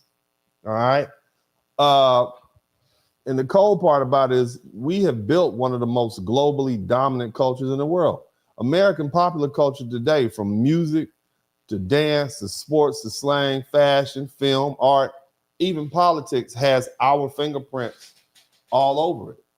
I mean, let's look at the global reach of jazz and blues and gospel, rock, R&B, hip hop, all invented by foundational Black Americans. Multi-billion-dollar industry. Look at the athlete. You wouldn't pay attention to basketball if it wasn't for some of these foundational Black American greats. Same thing with football, boxing, track and field. We dominating all of that. Even our fashion, our clothes, streetwear, sneakers culture, hairstyles like fades, braids, afros. It's been copied globally. Even our slang, what they call African vernacular English or Ebonics, ebony sounds, our spirituality, the way we get down in church. You understand? It was a foundation for the civil rights tradition that we have. Politics, whether we talking about some of our greats, that use politics to rise to high heights. And then, of course, what we eat, soul food, from barbecue, Southern cuisine, it's all rooted in FBA survival and creativity and resilience. You understand what I'm saying? Everywhere you go on this planet, from Tokyo to Johannesburg to Paris to Sao Paulo, shout out to Willis Addison, you'll find people breakdancing, rapping, wearing fitted caps, Jordans. using phrases that originated in Black American neighborhoods like FAFO. You know, listening to music that was born in the Mississippi Delta. You understand me? And they had a nerve to tell us we have no culture. Here's the thing. What they really mean is that we don't have a tribal culture. What many Africans actually mean is that we have no tribal or ethnic culture, no clan system, no totemic identifiers, no traditional dances tied to ancient ceremonies. That's what they mean. Okay, they mean we don't have the culture of origin that they do. But this view is both narrow and ahistorical. What Africans fail to understand is that we were forcibly removed from those tribal cultures, and we were stripped of a language, of a homeland, of a kinship system, and of those spiritual practices. And still, we rebuilt a culture from scratch. We didn't just survive slavery and oppression and Jim Crow. Shout out to Try Hard. We created something new, something distinct, something powerful. And the cold part about it is distinctly American. Okay. See, unlike a lot of these immigrants that come over here, their culture remains insular. It's inward looking, whereas our culture is more universal, you see? And it had to be. We were nationless. We made a nation within a nation, you see? And we did it for the point of survival. And so the thing is, you know, what we're gonna do here is we're gonna kind of break it down. Let's talk about outcomes, okay? While many African countries are still struggling with ethnic wars and tribalism, they got these fractured political systems based on lineage and blood loyalty. Black Americans have achieved more civil, economic, and cultural power in 400 years than Africa has got in 2,000 years. Let that sink in. Let that sink in. Count up all the historically Black universities we have in America and have founded. We got more HBCUs than they have in Africa. Think about that. We've built businesses, we've invented music genres, we've shaped the political movements of the most powerful nation in America, in the world. America, come over here, come over here. Come over here, look at my handsome son. Look at my handsome son. Look at my handsome son right here, look. Come over here, let me show you something. Let me get in here. Ladies, y'all got a daughter? Come back over here, come back over here. He's a college student, he's an engineering student at U of H. She's tall, about 6'1", strong. He's very mannerable, okay? Now, I tell him I'd like for you to get a nice, pretty little Black girlfriend, if you will. I'd appreciate that. He's handsome, look. I'd like him to cut his hair, but he likes his hair like that, but that's okay. He works hard. Lately we've been talking about CDs. What's a CD? What does that mean? Huh? It's called you talk about financial stuff, okay? I'm ready to get rid of them now, ladies, if you want to. Got your nice, handsome, young, strong young man. I know y'all out there. I don't want none of you old women out there mess with my baby either, okay? He's only 18, okay? You leave my baby alone. But if you're a nice young lady, you got a nice young lady, y'all send Uncle D an email. Certificate, that's right. But no, we're going to get you married off. We got to get rid of you. We're going to get rid of him. Get him out. I got some other ones. Come on back in, let them look at you. I got some other ones I got to take care of. We're going to get rid of, we got to get you out of here. You got a nice car. Nice car. He don't wash it enough, but it's nice. Okay. He got a little dog, so you got to take him and the little dog too. Take that little barking dog. But anyway, thank you, sir. I appreciate it. You got that? Come on, stand up, let the people see you. Come on here. Handsome, engineering student. Go on, get on out of here. So look, gonna get him out of here. Okay. I got some more. I got two more. I got 2 more just like that one. Whenever y'all ready, give me a call. We're gonna arrange some marriages. I'm gonna get them married quick. Okay, get them out of here. Got to get out of my pockets. Praise God. Hallelujah. But let's get back to what we was talking about. So again, are y'all with me? That's my oldest son, Dennis. He's an engineer. He likes to build houses, and I don't know where he got that from, but he likes to build houses and bridges and stuff like that. He's going to be a civil engineer. I thought he was going to be a lawyer, but we'll see what he does. But smart boy, very smart, good at math, good at the little x over y equals 12 times 3.5.78. I'm like, leave me alone. But anyway, yeah, my boy, that's my son. Shout out to him. But let's get back to culture, okay? We built a culture,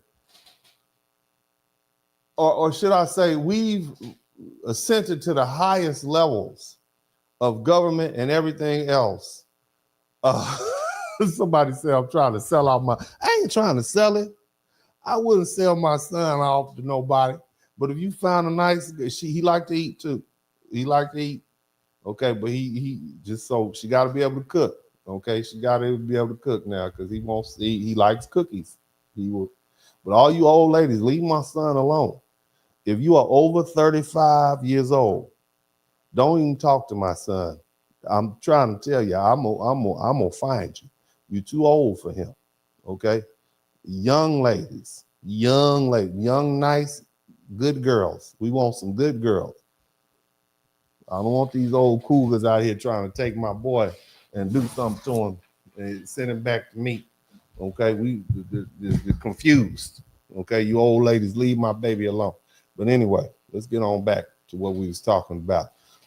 So again, we talking about culture, and I'm talking about comparing Black American culture to African culture. We don't want that. Okay, all right, because see, when Africans claim we have no culture, they often speak from a place of insecurity, to tell the truth. They leave their home countries due to economic hardship and political instability and ethnic conflict. And when they come to America, they encounter powerful, confident, self-defined Black identity, something they were never exposed to in Africa. They see Black men and Black women and Black people walking with pride, making music, the world copies, building intellectual frameworks, and demanding justice in the face of a global white power structure. And they somehow resent that. Okay? So they dismiss it. But the facts remain. Black Americans are not just participants in the American culture. We are American culture in its most influential, creative, and world-shaping form. Culture is not merely aesthetic. Okay, and now we're going to dig deep into this, okay?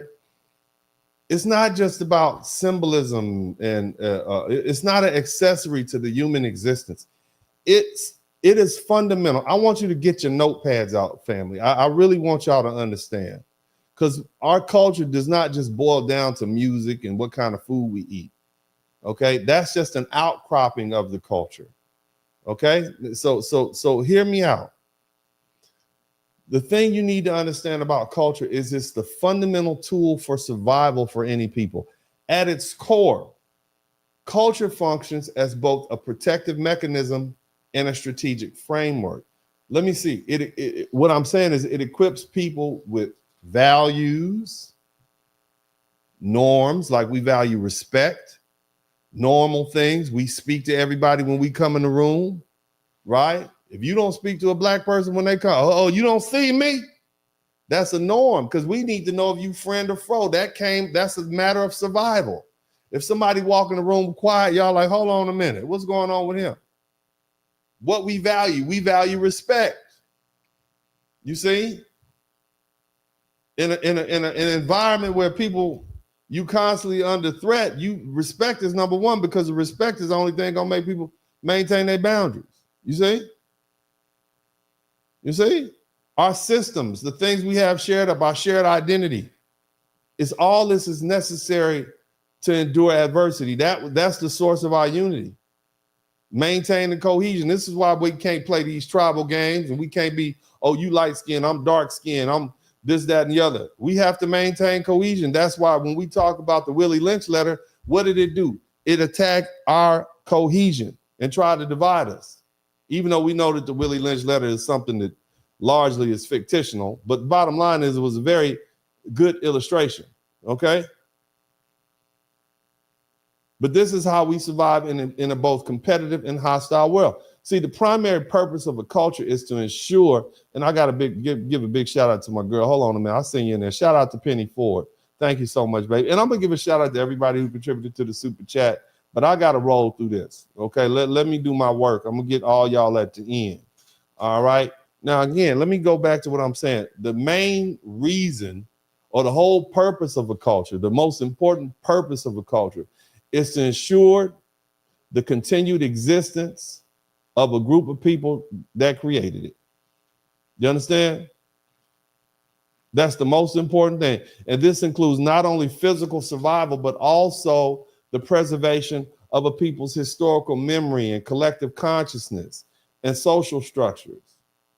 See, in the face of external threats like white supremacy, racism, and Jim Crow, and colonialism and displacement and economic exploitation or cultural erasure, culture acts as both a shield and a compass, and it helps communities navigate hardship while preserving our integrity and the purpose.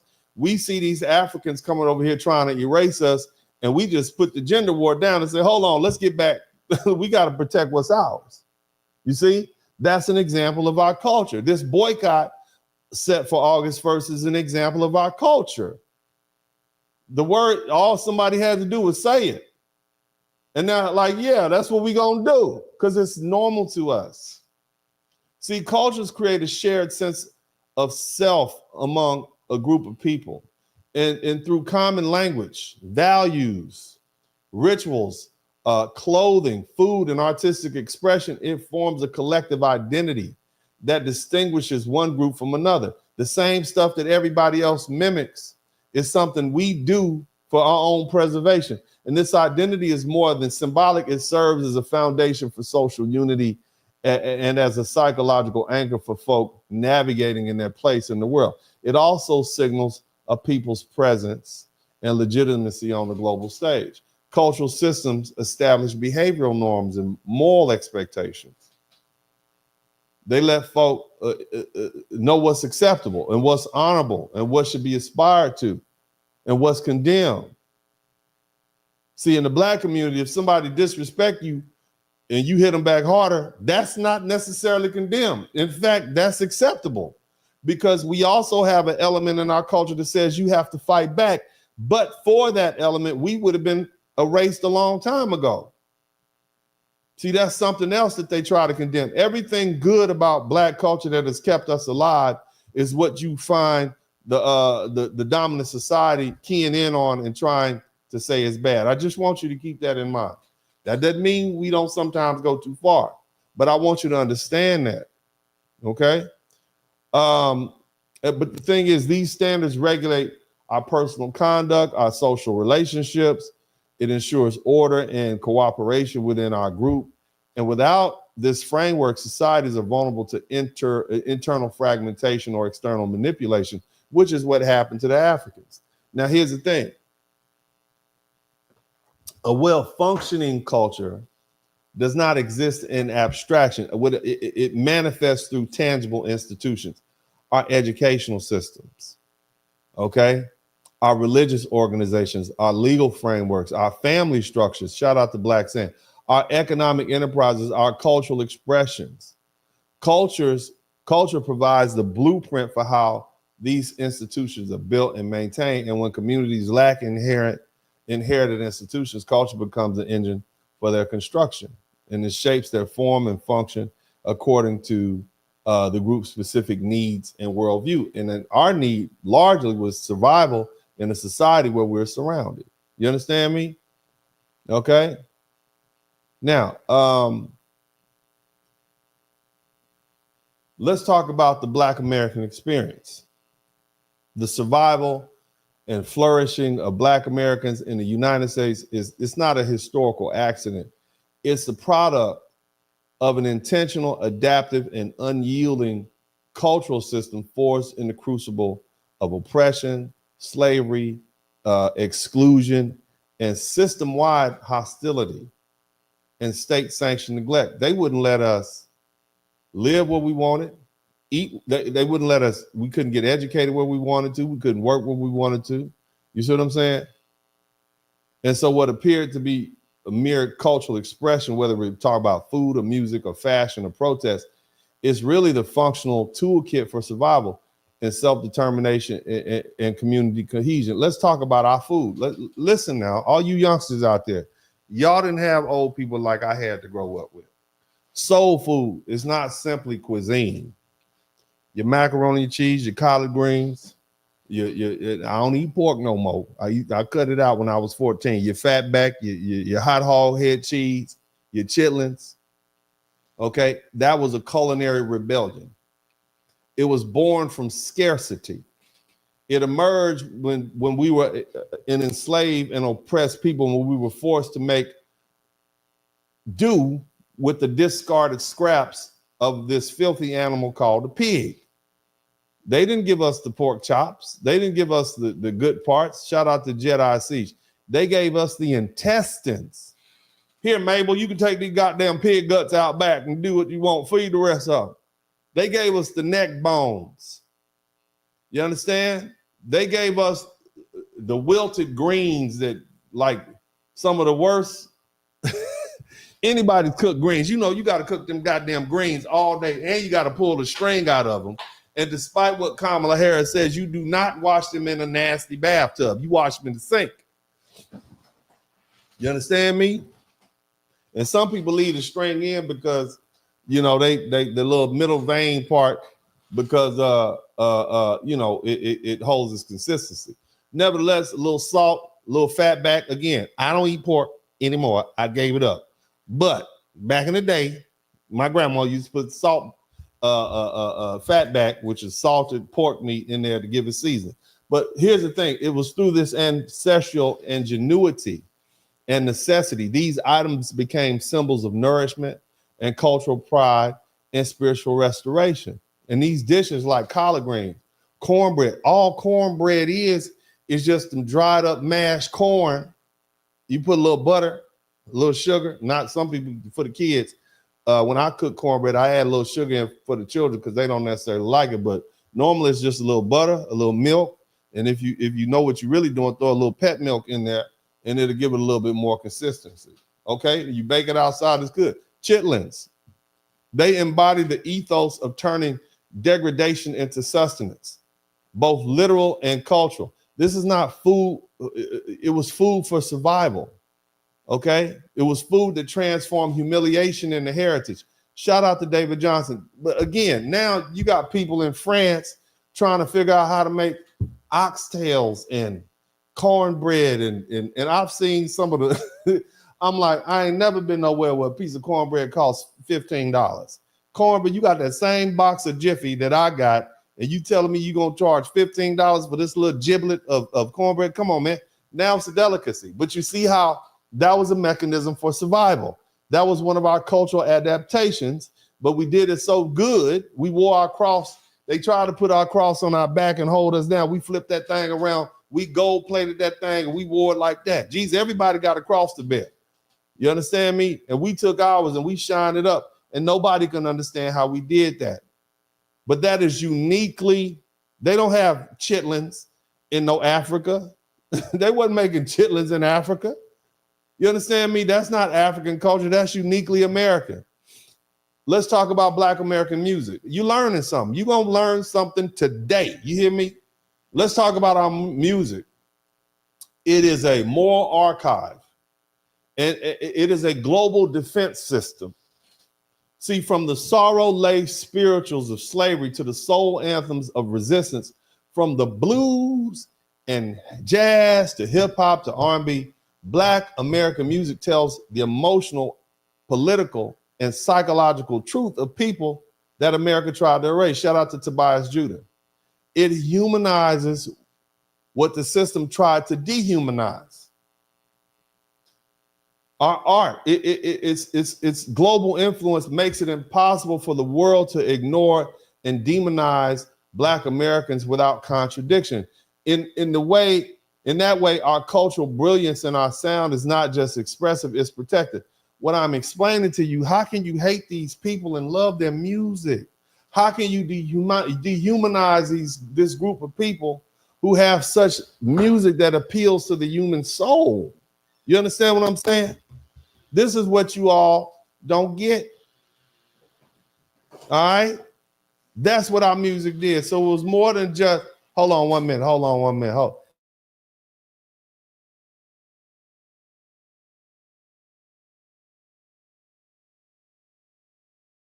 Yeah. The missus just came in. She just took that bar examination over there in Florida.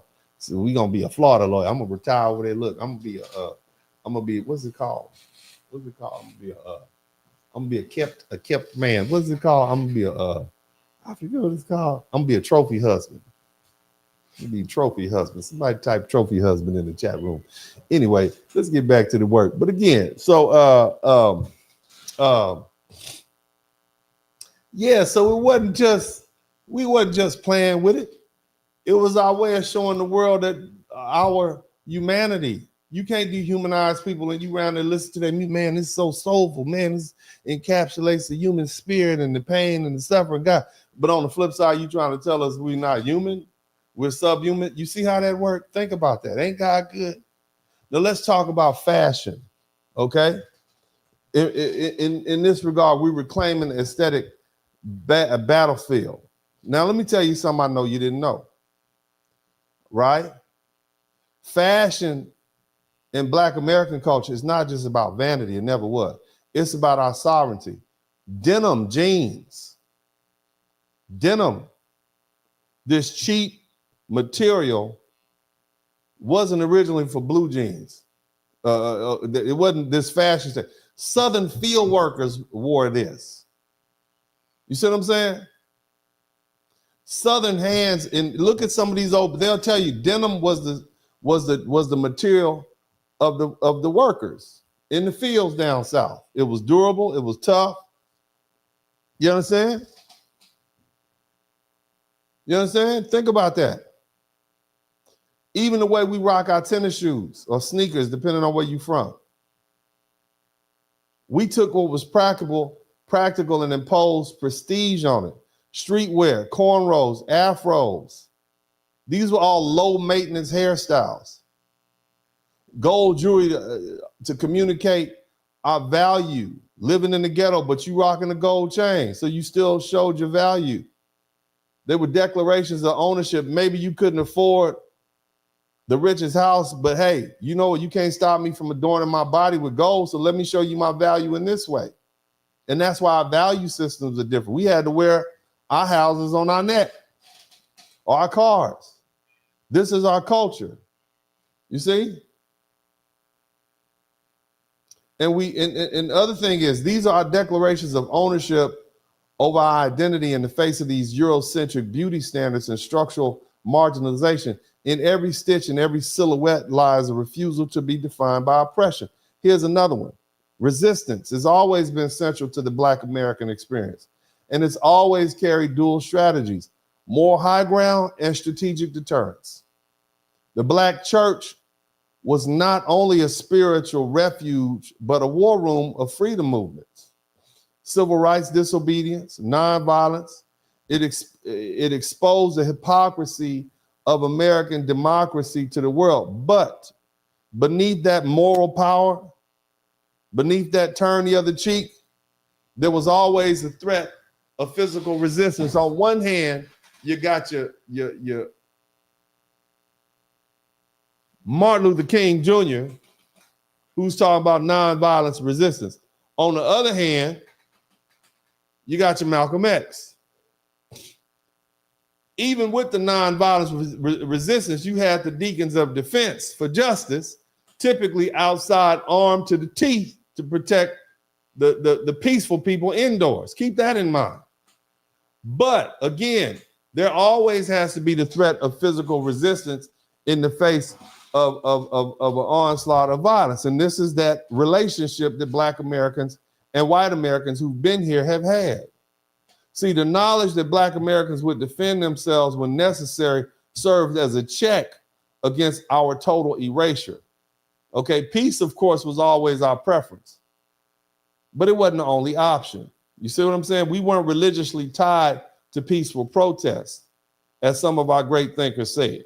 All right. Now, the other thing is, this is why we reject that tribalism that they have going on in Africa. We reject tribalism in favor of racial solidarity. This is why they know if all they got to do is, or they used to be able to put a black face up there, and because of our culture of ethnic solidarity, we will always vote for the black person. But see, then they came and ambushed us with these folk from these other places, these divergent beliefs, whether we talking about Barack Obama or Kamala Harris. But let me explain this in the American context. Tribalism is fatal. See, as a numerical minority like Black people are in a society structured around anti-Blackness, Black Americans could not afford to splinter by religion, geography, or clan like those African folk do.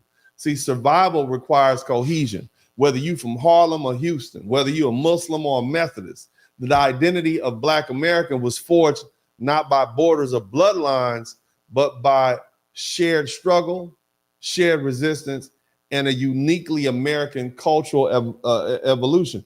Race, not tribe, became the glue that bonded generations together in the fight for dignity. Shout out to my man, David Johnson, the asshole. Okay? So every thread of FBA culture, from our food to our faith, from our fashion to our resistance, is designed not just to preserve life, but to affirm it. It innovates under pressure. In other words, it's not stagnant. It competes with institutional disadvantages. It defies erasure through expression. It gives the world a reason to care, and Black Americans a reason to keep going. Culture for foundational Black America is not an accessory to identity. It is the engine of survival. The architecture of resilience, the spiritual infrastructure that has allowed our people born in chains to rise to be creators, leaders, and icons. This done in a world built to erase us. Culture is how we wrote ourselves in. Remember that. Okay? Now, I do want to go into a little bit. Look, food, fashion, protest, music, they've been rightfully recognized as pillars of Black American culture, cultural survival. They represent, or should I say, they really only represent a small part of a much broader system. See, foundational Black American culture is not defined merely by what is visible or celebrated. It's shaped by strategies rooted in endurance, adaptation, and resistance to systematic oppression. You see? Let's talk about it. Let's talk about education as resistance and liberation. Look at the clandestine efforts to learn how to read that our people went through during slavery. Look at the founding of these hundreds of historically Black colleges and universities. Education had been treated as sacred amongst foundational Black Americans. And one of the dirtiest tricks they put upon us was to say what? If you're speaking intelligently, you sound white. Now, y'all know that was COINTELPRO. You know that was COINTELPRO. We're gonna separate these Black Americans from their top 10%. We're gonna call their top. Anytime a Black man is successful, a Black woman is successful, we're gonna call them the boule, and we're gonna put plants in and make them separate from the educated, and we're gonna uplift the men who are degenerate and the women who are degenerate. We're gonna put some sexy reds instead of Coretta Scott Kings out there. Okay? This is what they did. Matter of fact, we're gonna elevate some of their most elite and we're gonna buy them off and have them saying all kind of foolishness and foolery. That's what they did. Literacy was more than knowledge for us. It was rebellion. And in a system designed to keep Black minds in bondage, education became the key to unlocking opportunity and building leadership and disrupting generational cycles of poverty. Education wasn't just about advancement. It wasn't just about trying to make a few dollars. It was about escape, protection, and building sovereign institutions that could one day rival those of a dominant society. I feel I have an obligation to my foundation of Black American brothers and sisters. I feel like I follow the vein of a Booker T. Washington, a George Washington Carver, and all the great educators, whether we talk about Thurgood Marshall. I feel like I have an obligation to my people. That's why I come in here and I don't just fill this up full of fluff. I make sure you learn something. You see? See, when slavery and segregation, incarceration destroyed nuclear families, Black Americans responded by expanding the concept of family itself. We got play cousins, we got aunties, we got big mamas, right? And you got your uncle, Uncle D, right? These are all affectionate terms. This is our infrastructure. So you lost your daddy. You didn't have one, but you've been able to sit here and listen to me for the past 5, 10 years, and you've been able to pick up a few things. You watching my sons grow. Even though you didn't have a father to pattern what you do with your sons after, you can see what I'm doing with my sons so we can build better men, build better Black men. That's why I opened my life up and put these things on the internet so you can see the little things I do. Go check out my, what do they call the shorts? It's just me hanging out with my sons. Hot and dusty sometimes, sweaty. I got that drunk t-shirt that hang all the way down here with a coffee stain on it. But you get a chance to see what fatherhood is like up close and personal.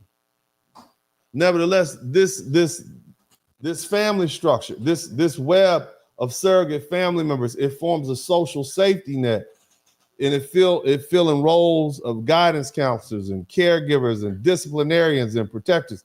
These kinship bonds allow for emotional resilience and generational continuity in environments where formal institutions fail or were weaponized against us. All right, like the prison system took your parents away. You understand? Even our language, they reduce it to slang. But outsiders, you know, it's actually far more sophisticated. They call it African vernacular English, but it's a living language. It developed under conditions of repression and is used to communicate across racial surveillance lines to preserve culture and to express complex social commentary. If I say something like, he been gone, he been gone. Most people, if you read that, it's like he been gone. That's incorrect statement, right? But the foundational Black America, if I say, man, he been gone, you know just what I said. That means that he traversed from this particular location a long time ago, far before you initiated your conversation as to where it was at what point in time he departed. You see, he been gone, mean he's been gone a long time. You see? And whether we talk about music, comedy, protests, and daily life, African vernacular English communicates layered meaning, humor, resistance, emotional depth in both linguistic and a shield and a sword. You know, Black Americans have long recognized the power of story, whether we talk about oral, musical, cinematic, whether we talk about Brer Rabbit, to novels from Toni Morrison, films from Spike Lee, you know, and so it defines our identity. It resists erasure and it shapes how other people see. You can't say all Black people are man and you uneducated. You looking at my ugly face every night. He Black. He found. How can you say there's no intelligent Black men and intelligent Black women? You got to look at me every day. You see me in here with my 3 ugly kids. Okay, and you say the Black fathers are not involved, but look at Dennis Spurling. He's up there all the time with his kids. You see what I'm saying? Because see, this country was built on false narratives about Black inferiority, and reclaiming the pen has been an act of political and spiritual self-defense. You see, and that's what we're doing. You understand? We've done so much, even the way we use humor. Whether we're talking about Richard Pryor, Bill Cosby, Martin Lawrence, this is not simply comic relief. It is psychological warfare. From the juke joints to the comedy clubs, satire and laughter have served as tools for truth-telling and trauma release. Comedians like Paul Mooney, Dave Chappelle, and I already mentioned the late, great Richard Pryor, use humor to expose racism and critique power and reclaim agency. And in a world that often reduces black pain to pathology, humor becomes a form of cultural dignity. Even look at the way, anybody ever been to a funeral in New Orleans? Our mourning and going home ceremonies. Black American funeral tradition, rich with music, testimony, celebration, and they stand in contrast to a society that has historically devalued Black life and Black death. Do you understand what I'm saying? They said you not nothing. Your life meant nothing. And then at your funeral, people got T-shirts. Folks is coming out testifying. Oh, yeah, man, I used to love Big Head Ray. Big Head, I remember we called him Big Head Ray back in the day. People telling you they're humanizing you. And see, they make a big deal about your death down in New Orleans. Then you have a whole second line. You get to, used to get to getting it. You know what I'm saying? See, homecoming services are not only to honor the deceased, but to affirm the worth of every Black soul who lived in resistance. Mourning becomes a sacred political act, and you can't erase those we remember. You understand me? What about barbershops, but beauty salons, street vendors, and food trucks? They're more than just businesses. They're extensions of cultural autonomy. These institutions thrive despite being locked out of formal economic systems, offering employment, gathering space, mentorship, and pride. Nobody else has a black barbershop culture like Black folk, whether we talking about beauty salons or barbershops. These are our spaces. I just went to the barbershop today. I'm telling you, you feel good going in there. You chop it up, you talk to your people, you see what's going on, you talk about events. And remember, we had societies where there were no banks. You see, there was no employment opportunity. And so these sort of businesses offer financial stability and intergenerational entrepreneurship. In the Black church, it's always been more than just a house of worship. It's been an incubator for leadership, a communication center, a political platform, and cultural archives. Black Americans transformed Christianity into theology of liberation, making it reflect our historical realities and aspirations. Gospel music, truth music. Ain't that what the gospel mean? What does the word gospel mean? Doesn't it mean truth? Sunday sermons, church mothers form a spiritual rhythm that has anchored the community through slavery, lynching, civil rights struggles, and modern systematic challenges. Even here's the thing, we had to look, despite redlining, land theft, and predatory lending, Black Americans have always pursued land ownership as a survival strategy. From whether we talking about post-Civil War, land grabs, to modern housing advocacy, the fight for land and ownership symbolizes more than just shelter. It represents political power, economic independence, and the right to claim space in the nation, but built on our labor. So we exercise a total cultural strategy. Now, I hope I've done enough to try to explain to you what our culture is and what it does. And it's because of all those things we've been able to survive. Now, FBA culture, it's not African. It's not a defective African culture. It's distinct. And I want you all to understand, and I want you to dig in deep, and I want you to really understand. One of the most persistent misconceptions is the belief that foundational Black American culture is merely a broken or watered down derivative of African culture. And so my problem is that this is assumption often repeated by both African immigrants and some very misinformed voices within the diaspora, but it overlooks a critical historical and sociological truth. Foundational Black American culture was not shaped by Africa.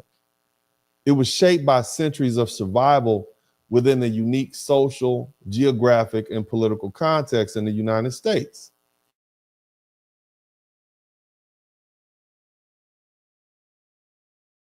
Now, I'm going to cite somebody that most of you all don't know. The man is almost 100 years old. His name is Thomas Sowell. He's an economist and he's a historian. I just got tuned into him maybe about 5 or 6 years ago. Thomas Sowell, ThomasSowell. He's foundational Black American. And what you will find is many of his critics are Caribbean, they're African. I want you to keep that in mind. A lot of our foundational Black American leaders have always been vilified and called names by influential people who are correct. I just want you to, I'm just pointing it out there. You can say what you want to say. Okay, you can do your homework. You look at their critics. Look at the critics. Anytime you have a strong foundational Black American leader pop up, 9 times out of 10, especially if they're not going with the status quo. Anybody, look at everybody that Roland Martin criticizes. You understand? Look at everybody that he criticizes. Thomas Sowell, he might have Caribbean roots, just like many of you from Louisiana, but he's culturally foundational Black American. But many of our behavioral and cultural traits often are attributed to these patterns of speech and attitudes toward authority. You understand? They don't originate in Africa. Some of it comes from white folk, what he referred to as cracker culture of the American South. Cracker culture itself traces back to disenfranchised rural populations in the British Isles, particularly in the borderlands of Scotland, Wales, and Northern Ireland. Many of you all who don't actually know. So Great Britain is a bunch of little islands. You know, you all know that England is an actual island, okay? And Ireland is an island. And Britain is divided into 2 things. You got Scotland and you got England. And they've been fighting it out for a minute. All right, but here's what you need to understand. During slavery and Jim Crow, Black Americans lived in proximity to poor Southern whites. So Thomas Sowell argues that the environment, not racial ancestry, drove cultural exchange. Just as enslaved Africans were stripped of their original languages and religions and tribal customs upon arrival in America, they were simultaneously immersed in a new, already existing culture, the culture of rural, honor-obsessed, poorly educated white folk down south. The result is you got a cultural hybrid, but not one descended from African models. Instead, many of these traits are now associated with Black culture in America, such as suspicion of formal authority, verbal agility and humor as social tools. Africans are not that funny. Okay, they're just not. Africans are not like us when it comes to being suspicious of formal authority. They listen to the chief, they listen to everybody, they follow instructions. All right. Another thing is our fierce defense of personal respect. This is what we got from them poor white folk who came from the British Isles. The distrust of overvaluing formal education. You see what I'm saying? That was part of it too. That mirrored some of the traits that what they call poor whites had, and whose lineage includes a lot of tribal violence, a lot of marginalization, and a lot of anti-intellectualism in the British Isles. So remember, think about the Great Migrations, and we talked about this. When you have millions of Southern Black folks, the unacculturated Black folk who've been living down south, right? Think about that. They moved north during the Great Migration, something we talked about. Look at my videos. They brought that culture with them. It wasn't a tribal African culture. We had been removed from Africa for 400 or 500 years. It was a rural Southern American culture. And as Thomas Sowell explains, this culture clashed with the norms of the urban industrialized bureaucratic cities and leading to the persistent misunderstanding and stereotypes about Black behavior. Because remember, you had Black folks in Detroit, Black folks in New York since before it was even a country, before America was even a country. These were sophisticated Black people. These were enclaves. These was classy Black people. This is what they talk about. And then you had all these poor country Black folk come up from down south, right? Right. And of course, you had this class-based sort of and regional traits passed on culturally. So what Thomas Sowell is saying is that this culture is not genetic. Okay, it's racially encoded. It is a behavior learned through circumstances like any culture, and it can evolve. Black Americans are not biologically predisposed to any of these behaviors.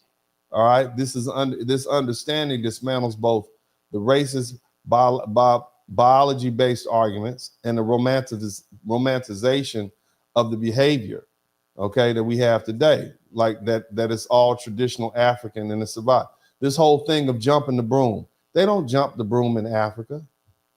That was something that came from the British Isles. You understand me? I want y'all to understand that. We talk about jump the broom. This is African. No, it is not African at all.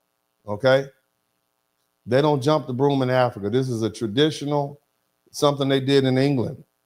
Or the British, as I said, the British Isles.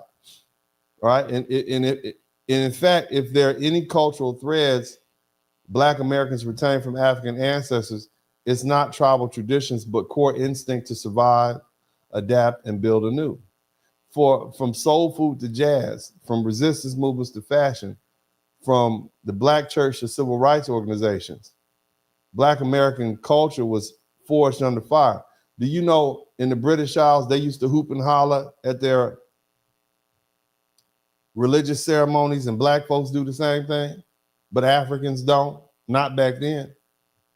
Again, this is not a diluted African echo. It's not a defective colonial artifact. It is wholly a distinct cultural system born in enslavement, displacement, and proximity to poor white people from the British Isles, okay? And of course, you're gonna have some Native American influences, all mixed in, all right? But it was all resistance against systematic anti-Blackness and the creative will to endure. It is a new world culture. Our culture is wholly American. It's as innovative and original as any national identity on earth. It should be understood, studied, and respected on its own terms, not measured against some old world standard African culture that it didn't descend from. This is not an indictment of Africa. African cultures are valid in their own right, but FBA culture is not African culture. And see, pretending otherwise, it does a disservice to our culture and theirs, in fact. Now, as far as we're concerned right now, foundation of Black Americans are drawing a line, not because of, it's because we have to. We're intentionally delineating ourselves from African and Caribbean immigrants because their cultural frameworks are not only incompatible with our historical reality in America, they're ineffective in confronting the specific dangers we face as a racial minority under systematic anti-Black racism. Let me go ahead and put this plain. These people who come over here with their African cultures and their Caribbean cultures, your culture doesn't work here in America. Ours does. Let me say that again. Your African culture is not going to work here in America. See, a survival in this hostile environment requires a very specialized culture. Black Americans are less than 15% of the US population. We're living under constant pressure of a dominant society with a long and ongoing history of anti-Black policies, behaviors, even the way the media portrays us. And this environment is unlike anything that you have in Africa or the Caribbean. And it's nothing that you faced in your home countries. When everyone around them was black, okay, these people's tribal or ethnic identity outweighed the racial politics, okay? That works over there. Foundational Black Americans had to create something different. Our culture, our food, our music, our fashion, our speech, our faith, our organizing, even our instincts are specialized. It's a specialized tool set built to survive for hundreds of years, to resist, to remain rooted and alive in this hostile land. This is not theoretical. It's tested. It's battle worn. It's an American-born system. It's an American-born people. The people just told you how tough we are. The people just told you all we do is fight.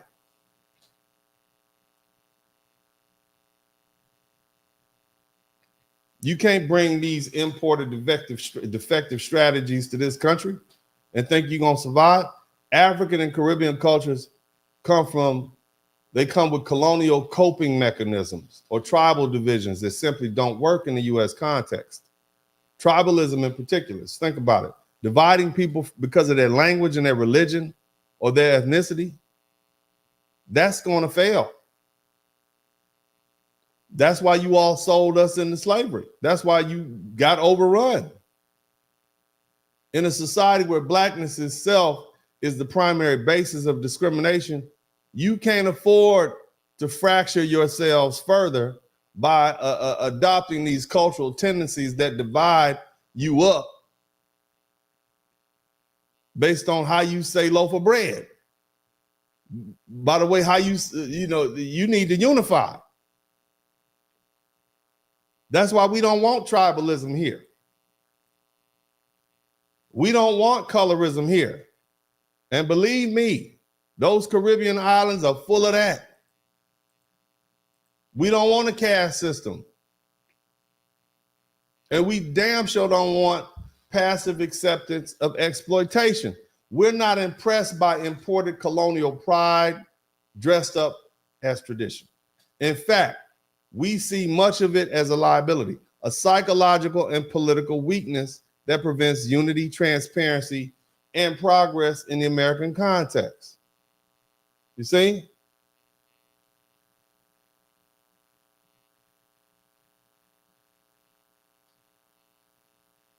Many of these behaviors attributed to Black culture in the U.S.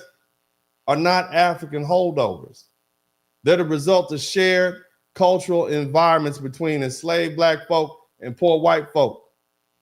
That's why I told y'all from the onset, Black people and white people, we have an understanding.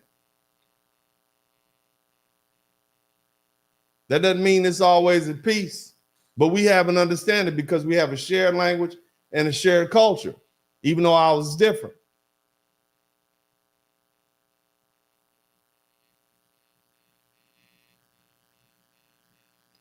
Nevertheless, this is an American phenomenon, not an African one.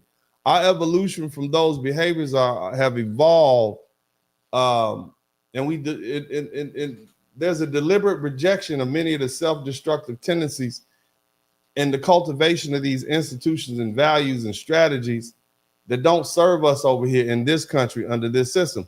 So no, we're not looking to take your culture. We don't like your culture. We don't want to be Africans. We don't want your culture. It's not going to work. It doesn't belong here. And it doesn't belong to us. Our culture is designed for war. FBA culture is designed to withstand what we face.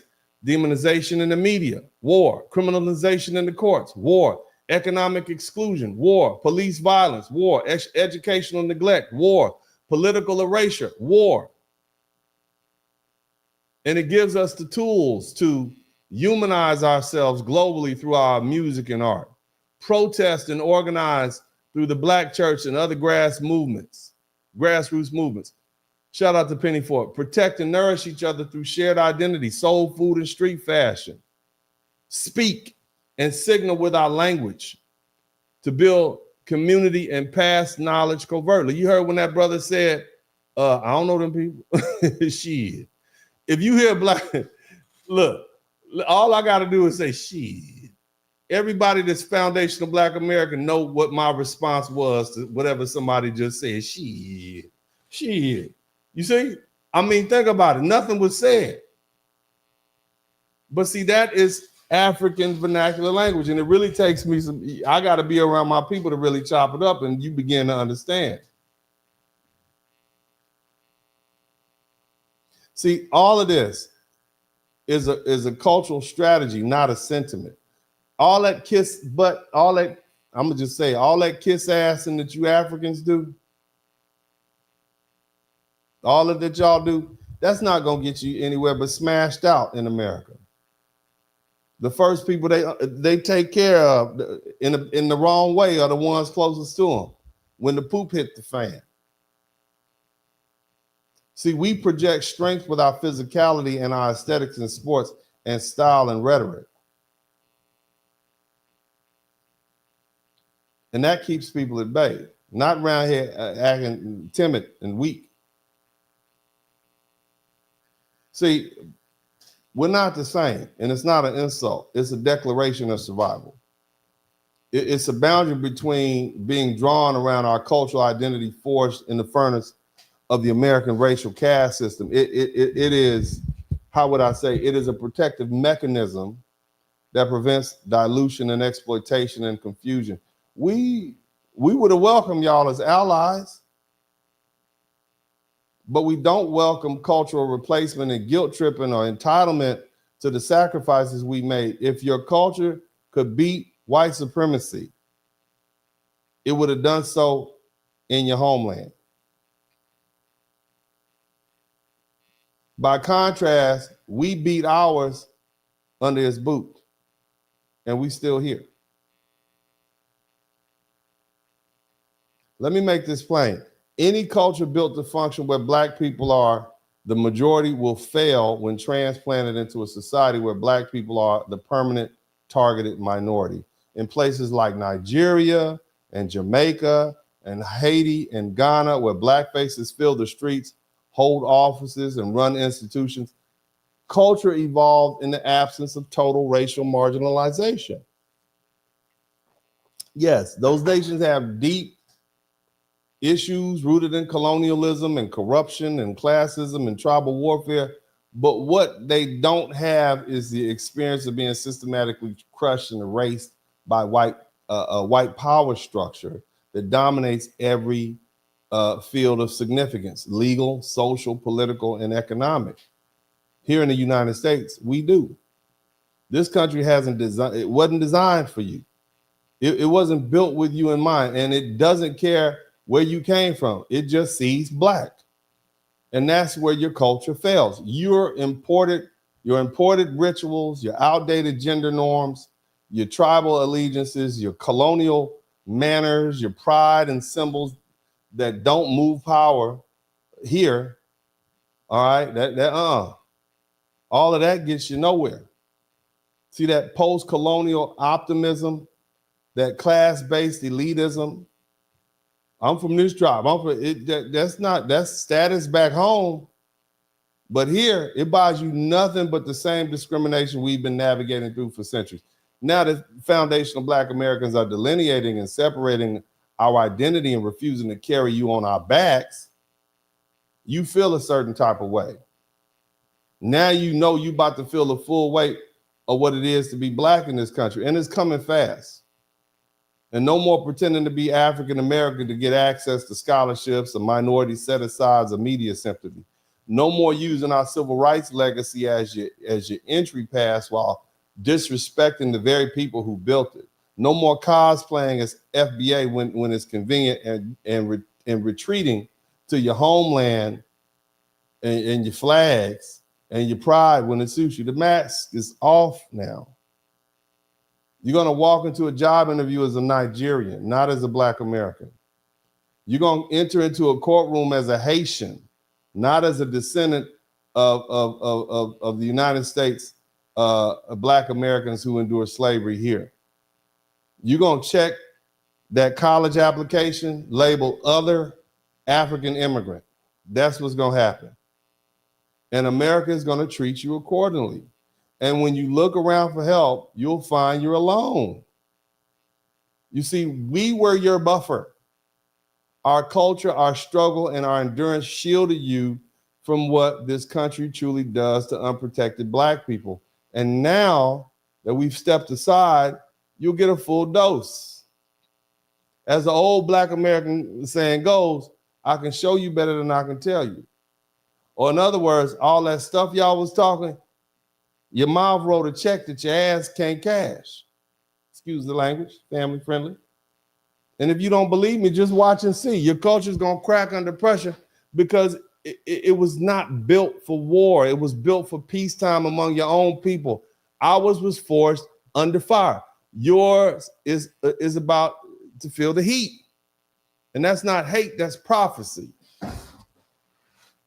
Now, one of the most least discussed, but most glaring problems undermining cultural and social stability in African nations is the fragmented, contradictory nature of your spiritual system. Yeah, I'm about to talk about your gods.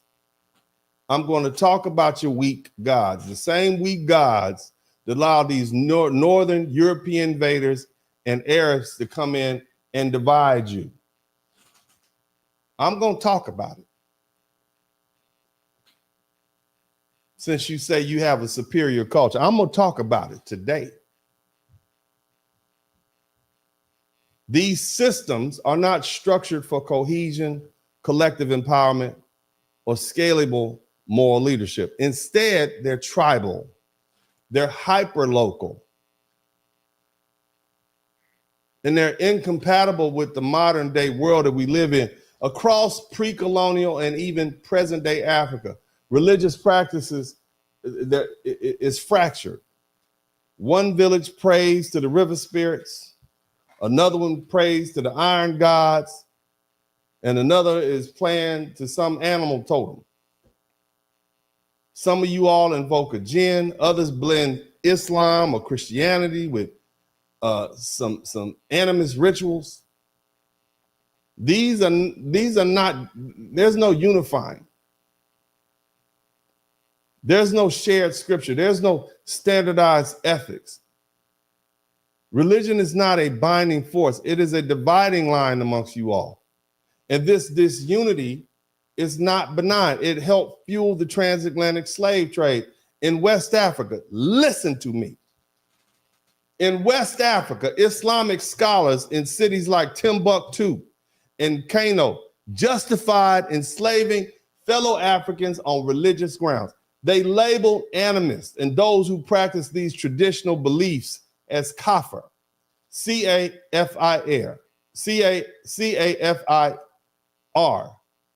That stands for infidels. And sanctioned their enslavement. Usman Dan Fodio,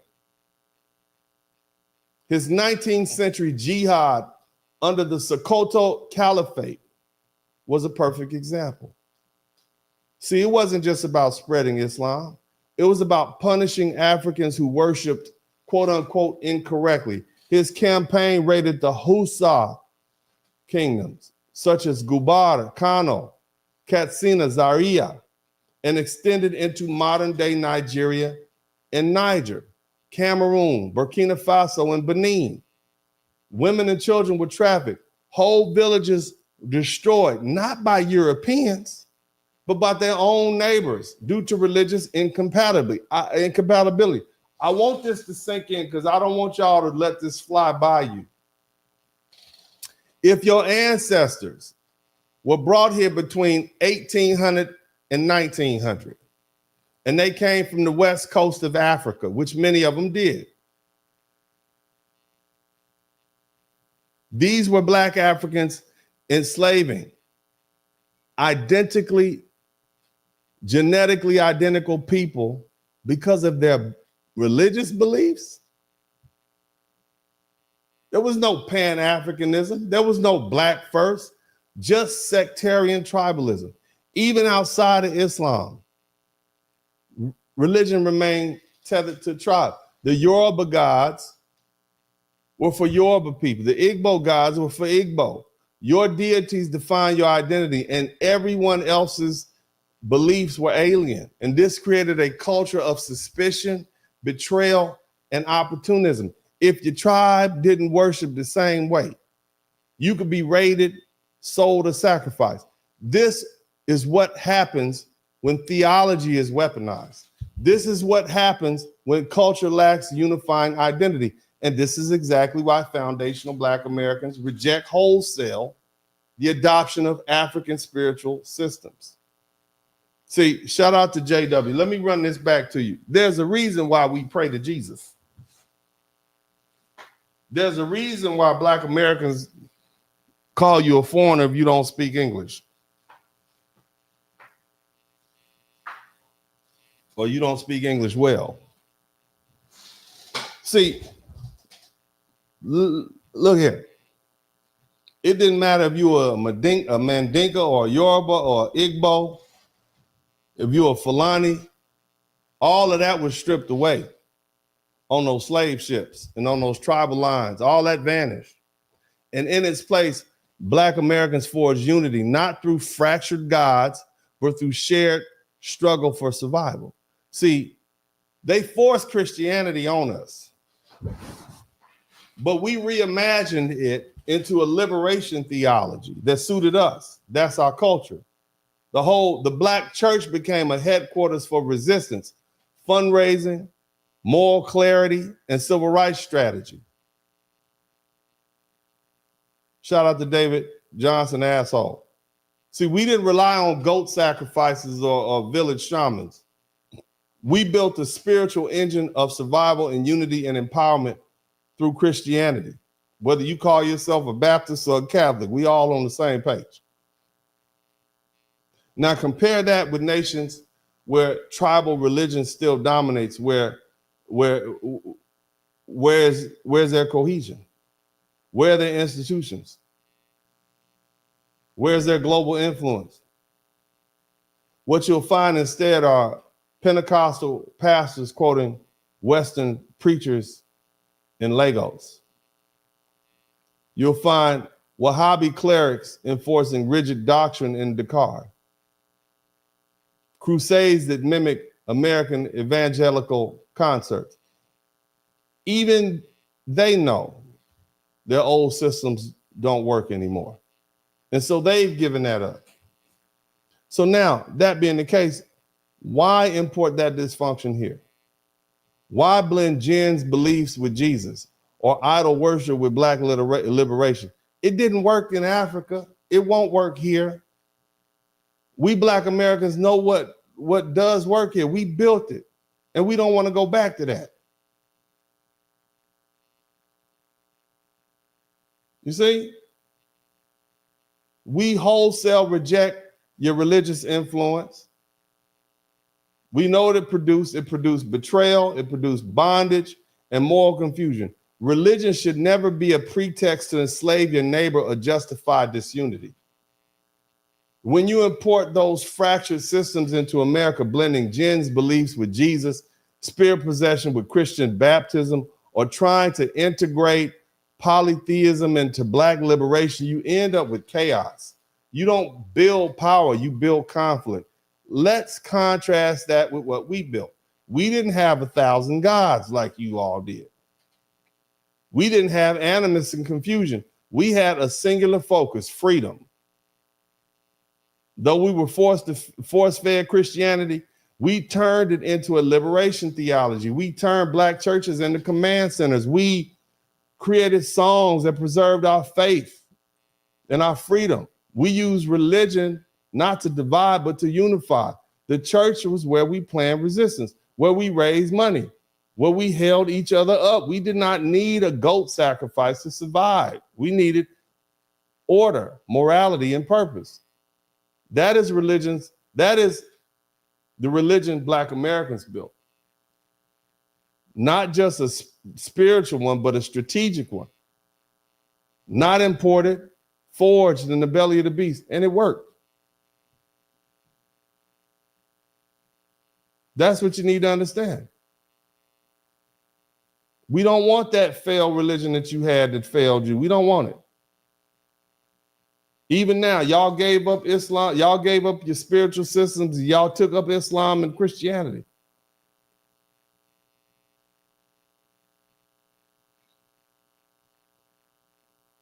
So again, this is where we are. And here's something else you need to understand. The wounds of history don't just fade, they echo. And today those echoes are manifesting in the cultural tension between foundational Black Americans and Black immigrants from Africa and the Caribbean. We are told to embrace Pan-Africanism. That's what our leaders told us, even though it was a one-way street. And to every Black face, was our brother or sister.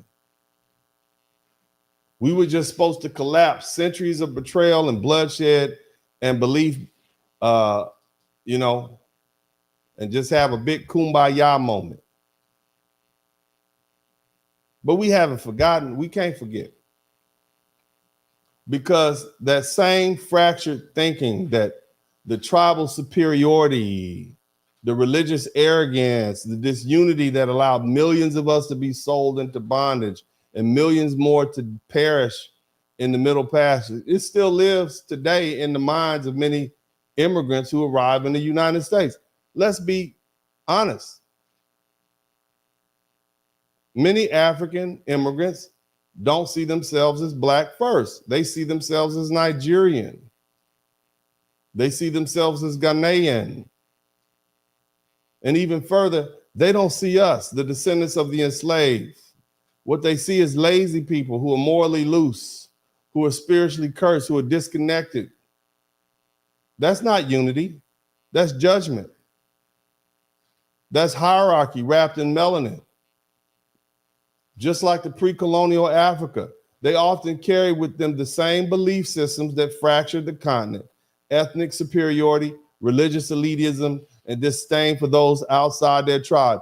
You talk about Black Americans. We picked up something from the white man. Y'all picked up something from the white man too. Shout out to Willis Addison. The white man taught you ethnic superiority, or did he? Maybe you had it with you. Religious elitism. That's why he imposed his on yours. So did the Arabs. Disdain for those outside of your tribe. That's what you're doing.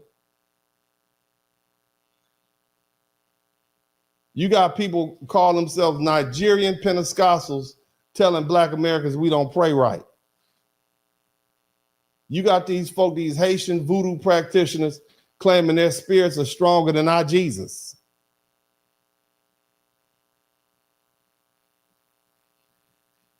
You got these Caribbean elites lecturing us about work ethic, while reaping the benefits of our hard work through the civil rights movement and what we've been doing since then. These aren't hypotheticals. These are real world frictions playing out in schools, workplaces, political coalitions, and online discourse. Listen to them talk. African immigrants arrive with national pride. You understand me? Americans, they don't know where they're from, you know. I think American Black people are the most lost Black people in the world. Like my mom would tell me, we lost. Yet they come to our country, but we lost. not to marry, not. Yeah. Right. She says it all the time. My parents are both from Grenada. They came here in the 80s and 90s. So what he was saying about how they think that Black people are lazy does resonate with me, because I've heard that a lot. Don't go and talk to those Black Americans. You just go and get pregnant. You get into drugs. You become the gang banging. Just go to the white community, find a nice place. To the white community. Just go and be there. Africans have a reputation of running up behind white people and kissing their butt. And if it's one thing that Black Americans don't like, it's a bunch of Black folk kissing white people butt, because you make us all look bad. That's why we have to delineate. Keep on listening to this. Be decent. Stay with the white people. We don't want them, yeah? They're your brothers and sisters. They're not our brothers. They're not our brothers. And we believe you. So in effect, these folk have already delineated, and now you concerned because we in London. Oh, that's just loud. I can't listen to that. You understand what I'm saying? Fair use. Look, I'm not necessarily trying to demonize you folk. I'm just highlighting the pattern. Cultural tension that stems from hate. Y'all hate towards us. But it also reflects history. When your ancestors benefited from selling ours, when your culture normalized that betrayal through religion, when your modern elites look down on the people who built the very freedoms you now enjoy in America, it's going to be a problem. See, we are not your long lost cousins. We are the descendants of the betrayed, not the betrayers. And while we're not looking for revenge, we're also not looking to be erased, not culturally, not spiritually, and not politically. That's why FBAs are drawing the line. We are not, we're not a dumping ground for failed ideologies and religious confusion or imported tribal conflict. We've built a culture of survival, a faith of liberation, and a community rooted in justice and clarity. So when immigrants intentionally or not bring with them these fractured systems, divided loyalties, and arrogance of old tribal hierarchies, don't be surprised when we push back. I don't give a damn what kind of African tribe. I don't care if you Fulani, Igbo, bullshit. I don't give a damn. This is America, Jack. You understand me? That tribe don't mean a damn thing. We, hey, you look, Blackfoot, Navajo. I'm from a small tribe called Slapaho. You understand me? I'm from the Slapaho tribe. You understand me? You can get some of that. Shit, excuse me. Family friendly. Look, we're not rejecting unity. We're rejecting disunity masquerading as unity. We've already lived through the consequences of blind acceptance. This time, we require accountability, respect, and shared sacrifice before allegiance, because we know something too many of y'all don't. Not every black face is a black ally, and not every cultural bond is worth forming if it threatens the house we've spent centuries building from scratch and defending. Look, many of the cultural structures brought over from parts of Africa and the Caribbean are simply not designed to function in a hostile, anti-black environment like the United States. They're built on assumptions that do not apply here, and the results are predictable collapse, confusion, and cultural irrelevance. Start with the whole patriarchal model. Listen to me now. In many African and Caribbean societies, men are culturally and economically and spiritually dominant. They are dysfunctional in the American context. See, these patriarchal models are rooted in male dominance. Okay, and how does a man normally dominate a woman and his family in these African countries? How do they dominate? Huh? Usually with force, usually with the back of the hand. You understand? But see, these patriarchal models rooted in this male dominance, they're not designed to withstand the complex, hostile, and racially charged environment in the United States. And when they're dropped into this system, they collapse almost immediately. You can't build a family structure in this country where only the man is allowed to lead, because when he gets locked up or red line or unalived by the police or drafted in the war, destroyed through COINTELPRO, what happens next? Or when he mess around and do something to his sugar boo, and sugar boo called 911 on him, and then she find out she can't recant that statement, even if she you going to jail. So that imported patriarchy from Africa doesn't survive oppression. In many African and Caribbean societies, men are treated as supreme authority, economically, culturally, and spiritually. The man is expected to be the sole provider, the final decision maker, and the unchallenged leader. But here in America, Black men have never been permitted to operate that way. We are the primary targets of systematic oppression. You understand? Look at the incarceration rate. Economic exclusion. Black men face unemployment rates that are higher than white men by volumes. Look at all the governmental programs, whether we're talking about COINTELPRO to set up to destroy our leadership. Mass incarceration gutted our communities in the 1980s and 90s. Redlining stole our wealth. You literally had white people literally threatened to unalive Black people and ran us out the South and took the land. And this white people living in land that was owned by Black people right now. The 1994 crime bill fed our sons into the prisons. So if your model is the man leads, the woman submits, what happens when the man is unalived, jailed, or economically castrated? Your system fails. If the woman isn't educated, if she isn't empowered and hasn't been given the tools to lead, the entire family falls apart when the man disappears. That's why foundational Black American culture has evolved a different model, not by choice, but by necessity.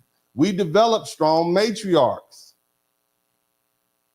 women who could step in, hold the line, feed the children, work 2 jobs, run the household, and keep the name alive. Our women became leaders, organizers, breadwinners, and moral anchors, not because they damn wanted to, and not because they wanted to replace the men, but because someone had to hold the line while the system tried to erase our bloodline. We didn't do this because they hated men. They damn sure didn't do it because they were lazy. Many Black men held their sons on the farm and sent their daughters to school. Teachers, preachers, and undertakers.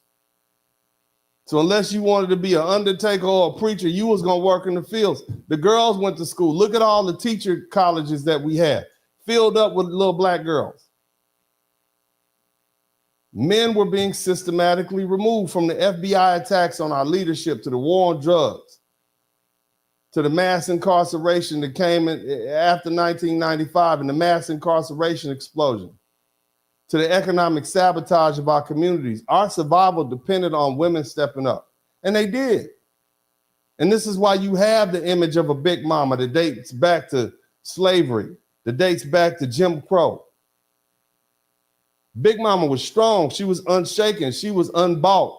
She was iconic. Tyler Perry has created a whole genre of movies about Madeira based on that Big Mama personality that we all grew up with in Generation X and before. That's why it hits home. See, Big Mama was not a symbol of female tyranny. She is the response to systematic genocide.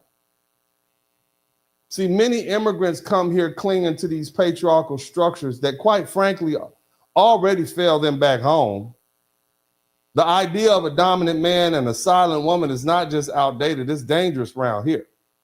See, still, many of these imported cultures actually suppress their women. They deny them education. They mutilate their bodies in the name of tradition.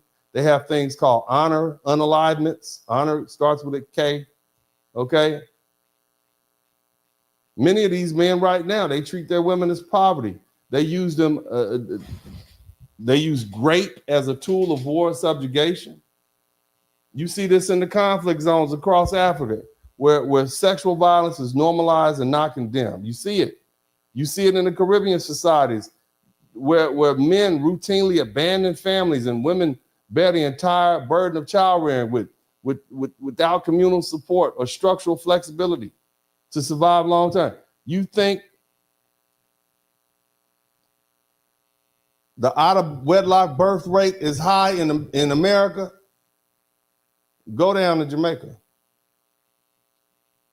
Colombia has a higher birth rate than America. That's the culture. That culture is not going to work.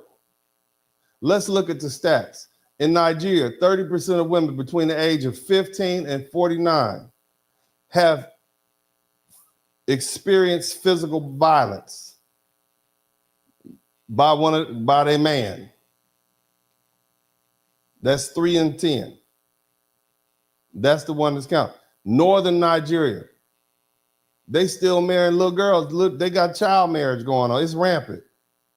They also do female genital mutilation. It's still practiced in several regions despite the global condemnation of UNICEF in 2023. That's right now. This is the culture that they bringing over here. This is the dominant culture. Let's talk about Haiti. 1 in 3 Haitian women reported physical or sexual violence. Gender-based violence increased by 63% after the 2010 earthquake due to weak legal protections and social norm. So this is what you do when the society breaks down. This is what your culture said do. Haitians, where y'all at? This is what y'all do to your women? And you still blaming the United States? Same thing goes for you Nigerians. This is how you treat your women? What about Jamaica? 1 in 4 women have suffered intimate partner violence. That was a report from 2021.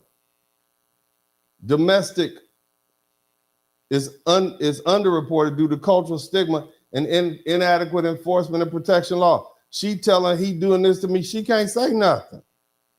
He gonna do it again. The police are just gonna laugh at you. This is what they got going on in Jamaica. This is your superior culture. Let me just say this. In America, we have something called hot grits. Ain't gonna be too much of that going on here in America. Hot grits.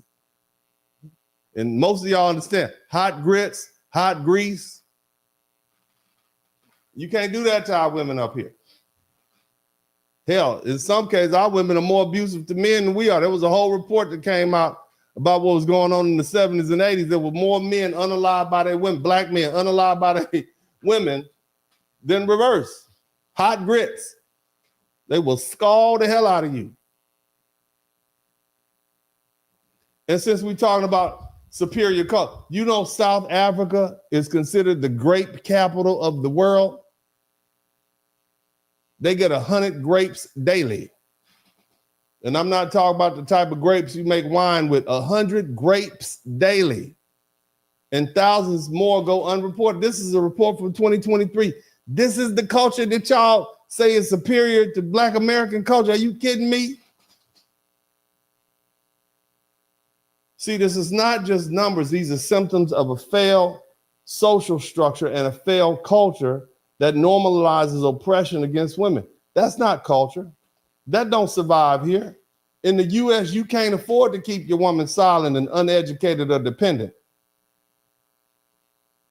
Because if she's dependent on you. What happens if you fall off? You go to jail. You die from a heart attack from stress. Your sons are targeted. Your men are criminalized. Your community is under siege. Everybody has to fight. That includes the women. That includes our daughters. That includes Big Mama. In the United States, you can't afford to keep your women barefoot and silent. You can't afford to have weak daughters and voiceless wives. Not when your sons are being targeted, your men are being criminalized, your whole bloodline is on the chopping block. In this land, everybody fights. That's why that brother told you that earlier. That's all we do is fight.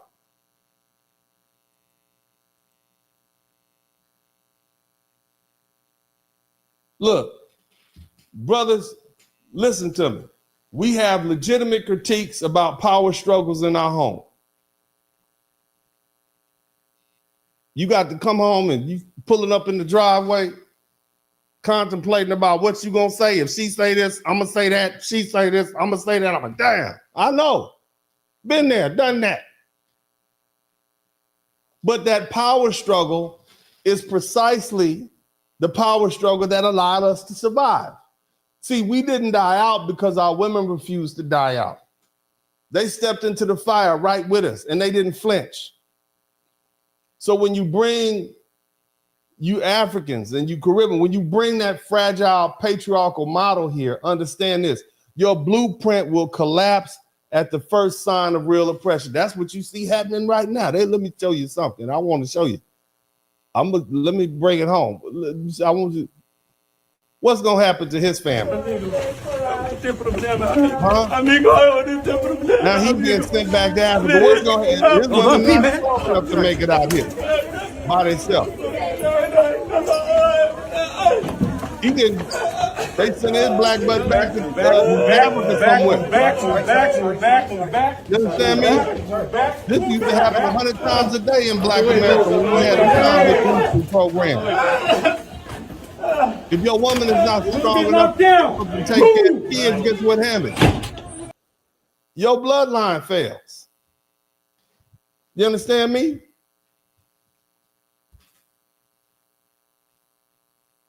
We know what works and we know what fails.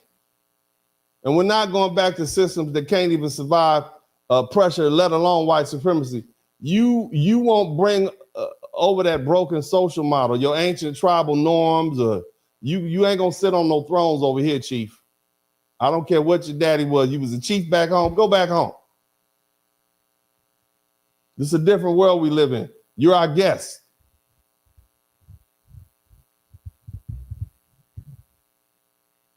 See, America is going to be the real test. Only the strongest cultures survive here. Here's another thing I want you to understand. Brothers, I want you to come close. Let me tell you about yourself. Ladies, I want to tell you about black men. I'm talking about foundational black American men. I know you all have seen the success that many of these black men are having, right? With other women of other races, right? Let's just be honest. Come on in, baby. This is not talking about you. I just want you to listen. See, here's what the world often won't say out loud, but women of all races feel it. Shout out to John Hill. Black American men, not Caribbean, not African. We are the most egalitarian group of men on the planet, Earth. This is not hubris. It's cultural truth backed by evidence and experience. Why? It's founded in a matriarchal survival model. That's what I'm trying to tell you. See, black American men grew up watching Big Mama and Mama run the house. Men would come and go. It's the truth. Sometimes Mama had a couple boyfriends, Mr. Charles, Mr. Frank. Dated him for a couple years, little brother, two little sisters, whatever.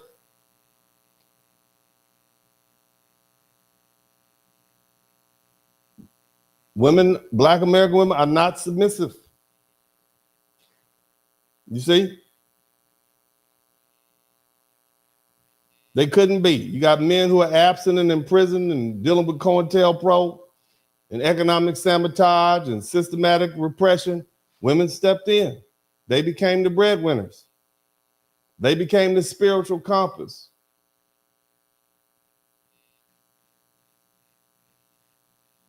We learned that leadership wasn't male exclusive. We watched resilience and femininity and embraced partnership, not dominance. That's us. That's us. You grew up with your mama. We don't expect leadership to default to men. We don't necessarily demand submission to prove our masculinity. Black Americans raise our daughters with authority and agency. We stand beside women, not above them. Black American men lead with empathy and strategy and support. Here's the data. There was a CDC report that came out in 2013. What did it say? It said black fathers, whether we lived in a house or not, were shown to engage more with child rearing than any other group. That's not something that men traditionally do. We are 4 times more likely to bathe our children. Men don't do that in other countries. Dress our children, feed our children, play with our children on a daily basis. Men don't do that in other countries. What does that tell you? Where we learn that from? We learned it from our mamas. We're more likely to do that than Hispanic men, right? And white men. Matter of fact, we're more likely to read to our kids than Hispanic men or white women, white men, and help them with their homework on a daily basis. This is easy to look up. On its face, it counters the stereotype of the absentee or disengaged father. But when you dig deeper, you see, well, where did they get that from? They get it from their mama, because they're egalitarian. Even when black men don't live with their children, black men remain highly involved in eating meals together, playing and caring for our kids just as much as when we do live in the house. And this is not something that men normally do across cultures. Now, what women see, what do you think these other women, when they compare their man to this black man over here, this black American man, because African men don't do it. Well, the numbers bear out. Black men consistently rank as a preferred partner across multiple platforms and studies. Let's look at OkCupid. This was analyzed by the co-founder of OkCupid, Christian Rudder. It showed black men were among the most favorably rated, often outpacing men from other racial groups. Damn. And I know we handsome, but it ain't that. You see? It ain't just looks. And it's not just money, because there's other men that are better looking and got more money than us.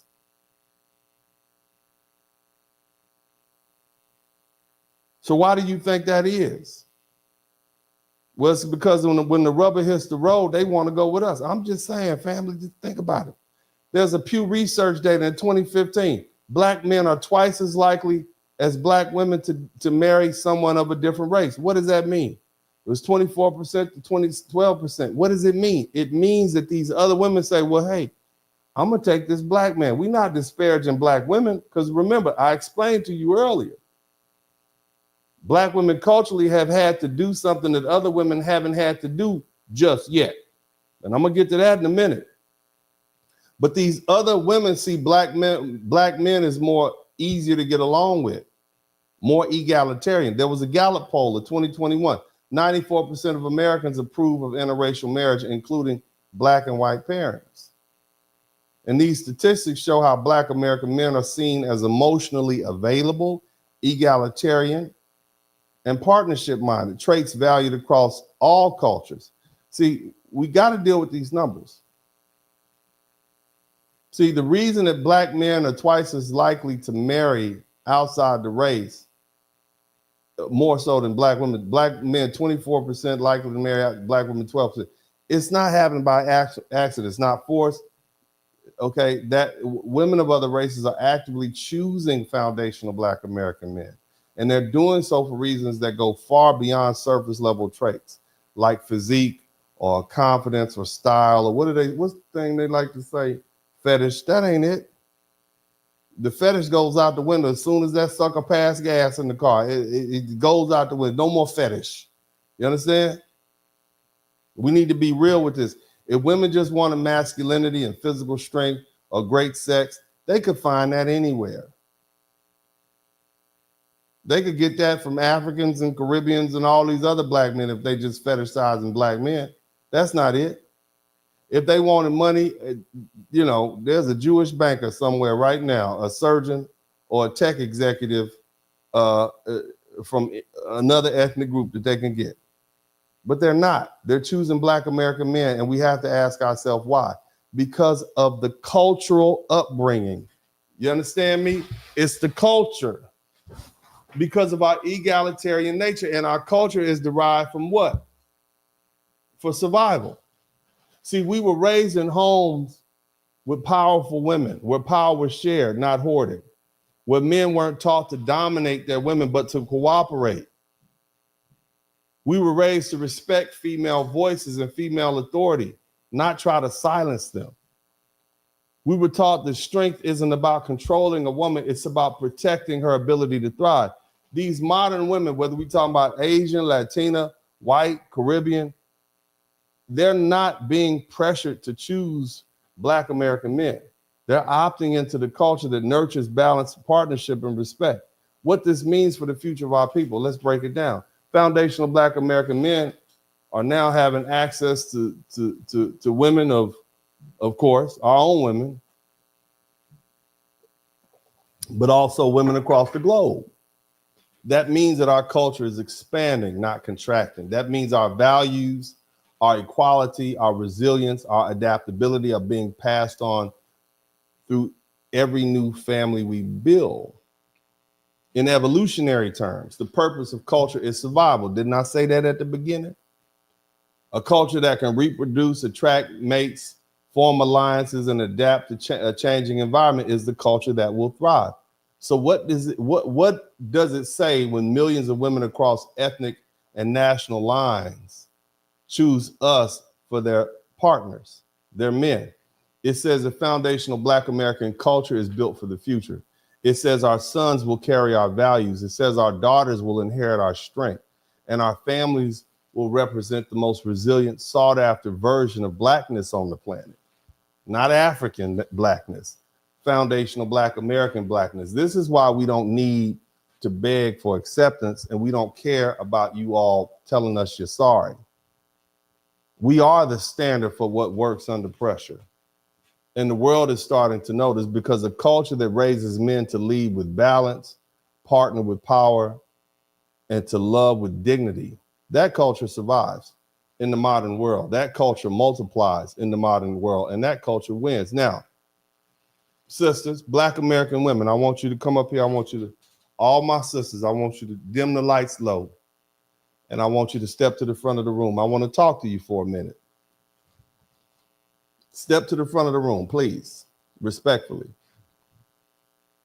See, Black American women didn't become strong, independent, and dominant by accident or by choice.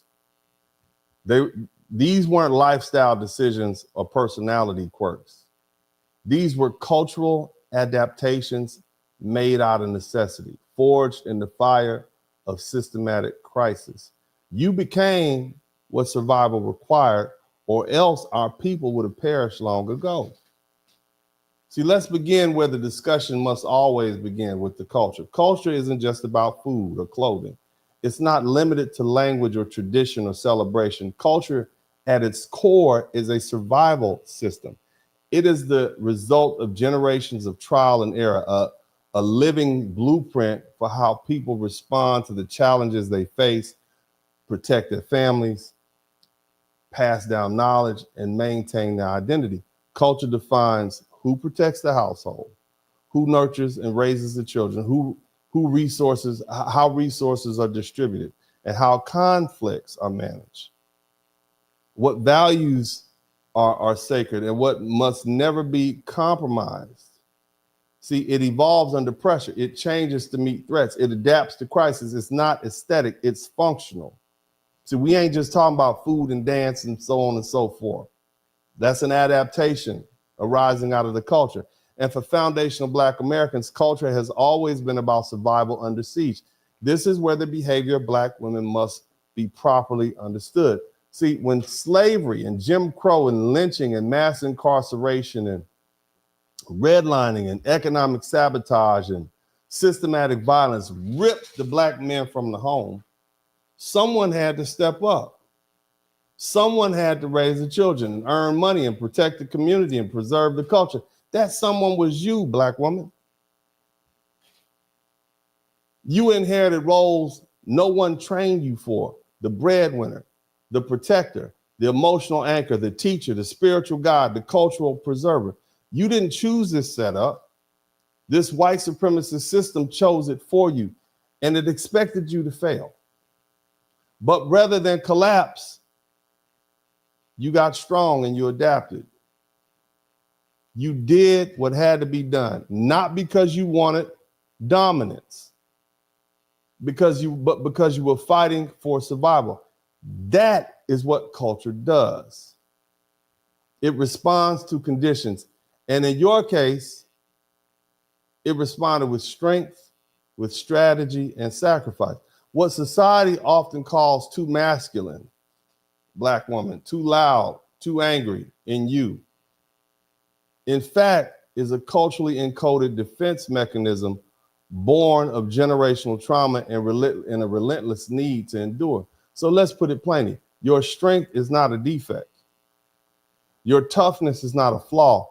Your leadership was not rebellion, it was a response. We are still here because Black women stood in the gap. And it's time we all say it out loud. Now, again, Black women didn't become strong and dominant and masculine by choice.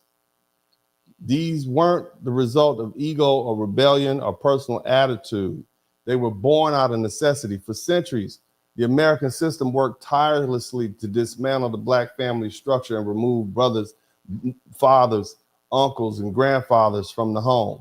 Whether we talking about during slavery, when the Black man was sold off, or mass incarceration, when he was put in jail for 3 strikes, economic exclusion where he couldn't get a job, government policy which purposely neutered him, whether it's financial absence or physical absence, the absence of Black male protection and provision, somebody had to step up or we would die as a people. And that someone was Black women. That was your mother, that was your auntie, that was your grandmother, that was your big sister. She had to raise the children by herself. She had to earn an income. She had to make decisions and fight the system that even men couldn't deal with in order to safeguard the future, all while enduring the pressures of racism, poverty, sexism, and societal judgment. You didn't look, she didn't have the luxury of being soft. I'm just saying it. Let's say it what it is. I know I got a bunch of my brothers on here, my red pill brother, oh, Uncle D, you sold out. It's the truth, man. I always told y'all I'm an advocate for Black men, and I'm gonna defend my client, but this is the truth, baby. She hard for a reason. She didn't have the luxury of being soft. She ain't wasn't nobody coming to rescue her. She didn't have the option of being rescued. She had to become the provider. She had to become the disciplinarian and whoop your butt. She had to become your protector when she went up to the schoolhouse yelling at the teacher about doing some slights and racism stuff towards you. She had to become your spiritual center. This woman had to be all that. She had to be the cultural glue holding everything together. That's why we all went to Big Mama house to eat and hang out and whatnot and recharge ourselves and get ready for the weekend or the weekday. These were not roles that any woman with good sense would select. These are roles that Black women had to inherit because of survival. When your men are being taken out by bullets and prisons and redlining and welfare policies, and he's so beat up and downtrodden, and then the lynchings and the government and the sabotage, Black women were forced to carry the load of 2 people. And so Black women became the emotional anchor, the teacher, the breadwinner, the guardian of dignity and tradition, and for doing what we needed to get done in society. What do? We turned around and condemned Black women. She's too angry, she's too masculine, she's too loud, she's too independent. But see, those traits weren't flaws. They were cultural adaptations shaped by relentless adversity. That's the truth, family. And I'm specifically talking to the brothers. This is the truth. Black women were responding to an emergency situation, and they didn't just survive, they kept an entire people alive under pressure. And there's no other group of women in the country that has that experience at the same scale of duration. Shout out to Try Hard. And that's what culture is for. Culture is not just food. Culture is not just music. It's not just language. Culture is a survival system. It's a set of behaviors and values and instincts developed over time to protect the group, ensuring reproduction and secure identity in the face of disruption. And your strength, Black woman, wasn't a malfunction. It was a feature. It was a strategy. And now, as America begins to shift again towards political instability and economic decline, male absence of other communities and increased state violence against other communities are going to now require other women from other races to begin to experience what Black women have had to endure for generations.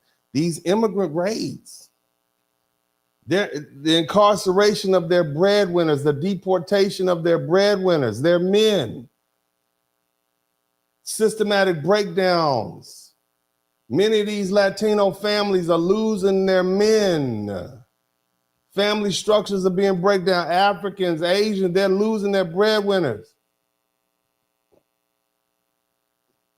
See, the era of that soft life is probably coming to an end for many of these women of other races, and that strong, resourceful posture of Black women is probably not going to be mocked as much as it used to. It's probably going to be studied. See, Black women, your strength, which was so often criticized, was the very thing that kept our culture from collapse. See, you adapted when no one else could. You led when leadership was abandoned. You protected when protection was stripped away. What others saw as aggression was your armor. What they call masculinity was your shield. You were never the problem. You were the solution. And it's time we said that out loud. Ladies, I want you to understand something, and I mean this from the bottom of my heart. I ain't no apologizing dude. I'm not apologizing. I will never apologize. I mean everything I say. I'm ferocious. I'm mean as hell. But I'm happy to know that this gender war is over. Why? Because I said so. The gender war is over. Why? Because Dennis Spurling, the Blizzard King, said so. It's time to end the gender war. Why? Because survival depends on it. It's time for us to heal, not just as individuals, but as a people, as a foundational Black American group of people. Because what happened to you, my sister, is not your fault. It wasn't just a string of bad choices. It wasn't about attitude. It was systematic. It was designed. It was historic. And yes, shout out to Ashra Reborn. Even the pain you've directed toward Black men, often rooted in abandonment or unmet expectation, has to be understood in context. Many of our Black men had to adapt to a world that was hunting them. And in the process, we lost connection, we lost balance, we lost each other. But that has to stop now. So from a cultural and anthropological standpoint, internal division within a group under external pressure is just suicidal. The whole world is coming after us right now. And they are within our borders. So the gender war between foundational Black American men and foundational Black American women must end, not because it's emotionally exhausting, but because it's existentially dangerous. In every society, culture functions as a survival system, as a mechanism that evolves to help people endure hostile environments. And when outside forces threaten a group's security, like foundational Black Americans are facing right now, then cohesion becomes the first line of defense. We have Africans trying to replace us. We have white people talking about, what do they call it? Black fatigue. We have Latinos who we voted not to have them deported. Well, y'all did. I didn't. I wanted them all gone, and I wanted my taxes low. But the bottom line is 82% of black people voted for Kamala Harris.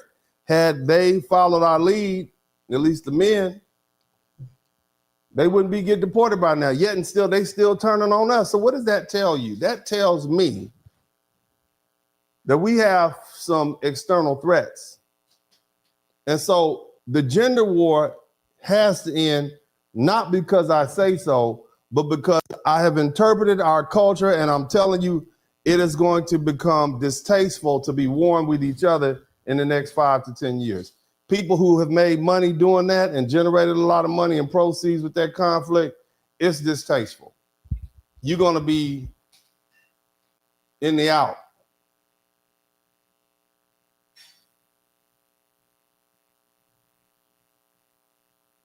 Today, Black Americans are surrounded by growing hostility. We got anti-Black sentiment from Caribbean immigrants, from African nationals, from segments of the Latino, from the Arabs, the Asian populations. And yes, white folk openly talk about this Black fatigue. They're cutting up. They getting themselves ginned up.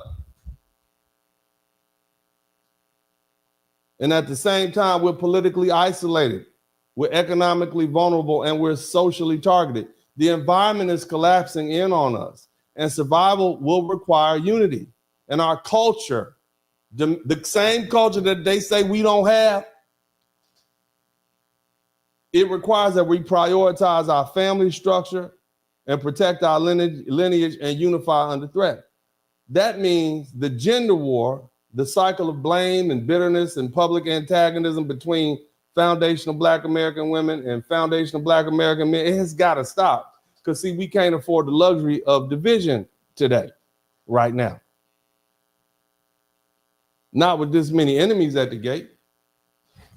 Our survival as a distinct cultural group depends on our ability to close ranks and operate as a unified people. This is not about emotion, it's about strategy. The other thing is, I'm glad to see the Black women arresting. Shout out to you. Think about this. And I told y'all, they're going to be studying how strong, independent y'all were. They're going to be listening to Beyonce songs and Lil Boosie. Indeed, they're going to listen to that. Because remember, everything they chastise you for in this generation, they emulate in the next generation. Do y'all remember how in the 1980s, they used to talk about Black women with their big butts and their thick lips? Huh? Remember that? And now you see all these women trying to get big butts and thick lips. So they've been chastising you about being strong, independent, and don't need a man. And according to the I forget the name of the company, the major company on New York, by 2030, it's going to be a lot of women who don't have men. And so they're going to need to figure out, how do I operate when I'm strong, independent, and don't have a man? They're going to be studying you. And you're going to look up and say, damn, 30 years ago, being a strong, independent woman was looked down upon. And now we got white women, Latina women, Asian women, Arab women, all these women are being strong, independent, and don't need a man. It's the same thing. I'm trying to tell you, baby, everything you do, they hate it till they do it. They hate it. They hate on it because they want to be it. But again, I'm glad to see Black women arresting. You're finally taking a rest. And by that, I mean, you're not out there in the streets this time. You're not holding signs and leading marches and organizing hashtags and driving the national movement politically and socially and culturally. You're taking a seat. And that silence is loud. And the truth is, that's why they coming at you. Because see, for centuries, Black women have been the blueprint of resilience, unshakable, the backbone of every major protest, every cultural shift worth noting. Whether it was the civil rights movement, the LGBT rights movement, women's rights, immigrant rights. Tell the Democrat Party, the trans movement, they got y'all in front of everything. They've always used you as the foot soldiers. They've always had Black women doing the heavy lifting with little recognition, even less reprieve. But now Black women on the couch. You're watching, you're observing, and you letting the rest of the country experience what it's like to fight without you. And see, this is not about bitterness, it's about boundaries. It's not about apathy, it's about strategy. This pause is one of the clearest, most powerful political statements in 2025. Black women have carried this burden longer than anyone should have to. And see, as long as Black women sit down, then Black men can sit down, because the only reason Black men typically get up is to go on out there and support Black women, because we can't let them do it out there by themselves. We got to. It just is what it is. Shout out to Reviewing. Black women have held the houses down, raised children alone, earned the income, protected the community, and sustained the culture, often while grieving, exhausted, or under attack. You did all of this not because you wanted to, but because you had to. What society called an attitude was an adaptation. What they labeled as too masculine was a defense. It was strategy. Black women didn't choose to lead alone, like no woman ever chooses to lead alone. You were left with no alternative. Either do it or die. Your band was gone, and now this country shifts sharply to the right, politically, economically, and culturally, and the rest of America is about to be introduced to the Black woman's reality. See, anti-Black, anti-immigrant, anti-Hispanic, anti-Muslim, anti-Asian sentiment is surging. Immigration raids are tearing families apart. Men are being deported, incarcerated, disappeared into detention centers. Homes are being stripped of their fathers, their anchors, their providers. And just like what happened to you, the woman is left behind or being forced to figure it out with no welfare, no help.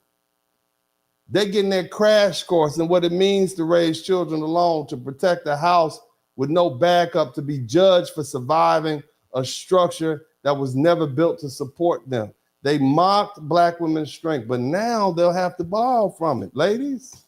Again, Morgan Stanley said in 2021, nearly half of all American women will be single and childless by 2030. These women will carry the load alone, not by choice, but by collapse. And the same traits that were once ridiculed in Black women, your independence, your fire, your ability to endure, they will become their survival tools if they're strong enough. See, what you were told you did the wrong way will soon become the only way forward. Let them learn. Let them carry that load. Let them feel the weight you've shouldered for generations. This isn't about revenge. It's about recognition. And now it's your turn to rest. Black American women, this is your soft girl era. This is your white couch season. What happened to you was not your fault. It wasn't a string of bad decisions. As I said, it was systematic warfare. It was state-sponsored trauma. It was economic sabotage, a cultural assault designed to destabilize your household and break your will, but you survived. And not only did you survive, you kept Black American culture alive. And now the broader community, the gender war, it's got to end, brothers, sisters. We can't afford to be divided when every corner of this society is turning hostile toward us. It's We're facing attacks from all sides. Caribbeans, Africans, Latinos, white folk. Our cultural demands, we adapt in this moment, and adaptation means reconciliation. Not more blame, not more finger pointing, just healing, rebuilding together. Again, let me say this again. Black women, you didn't fail us. You saved us. And now finally you get the rest. Now, I'm going to take the opportunity to thank each and every one of you all who contributed to the Cash App and the Super Chat. And then I'm going to read this blistering closing statement that I got for y'all. Y'all hit the number 1 button. Let me know you're in here like swimwear. I want to take the opportunity. Let me see here. Let me talk to these people. Man, let me put my mood music on. Let me get my music playing so I can get it popping, man. Yeah. Already. There it is. So I got the Cash App on the top of the bottom. And I want to shout out to all of you who contribute to the Cash App. Let me start off with let me see here. Shout out to Mr. Johnson, shout out to Mr. Booker, and shout out to Miss Wright. Thank you so much. I appreciate you. Let's go ahead. We got 36 super chats. Let's see if we get to 40. All right. Now the thing is, I'm gonna take my time to read each and every one. Good evening, Uncle D. The boys are getting big and strong. Keep the clips coming. Yes, sir. My man TIQ has been here for a long time, reviewing, reviewers, reviews. I'm gonna call you R. I've been flagged for defending against racist attacks against our people too, but I keep posting. I screenshot it, print it, and file it away. Thank you so much. Try hard 123. Thank you for the super sticker. JC, Kamala and Obama was coming for us. Thank you. Yeah, they sure was. We got 37 super chats. Look, you don't owe me nothing. Let me just establish that. If you learn something, I should earn something. That's my feeling. If you don't, that's cool too. But that's where I'm at. But man, I appreciate everybody for contributing. So, I'm not begging out here at all. I'm just saying thank you so much.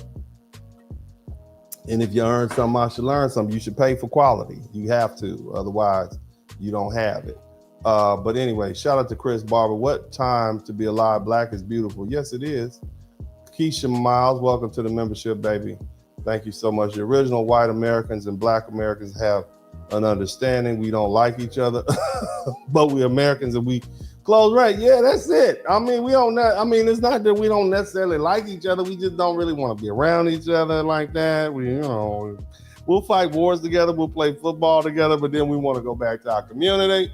You know what I'm saying? It's a peculiar relationship that's developed over half million. Hell, some of us related.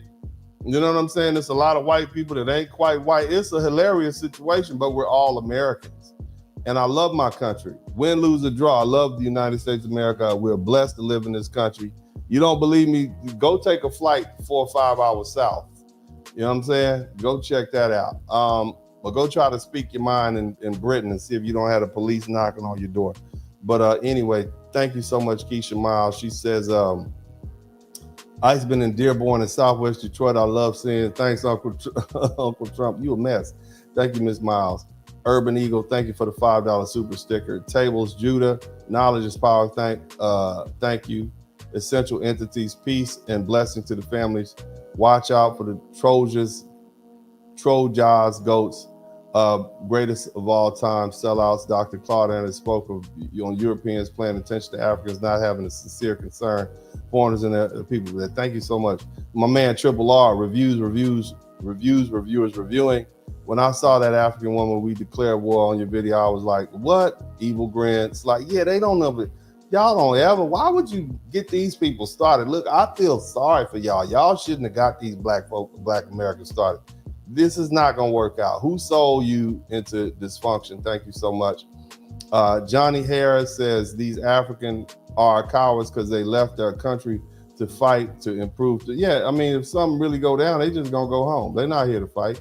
You know what I'm saying? Shout out to Flowers Galore. Uncle D, I call you selfish. I apologize. It's all right, baby. Don't worry about it. Good looking out.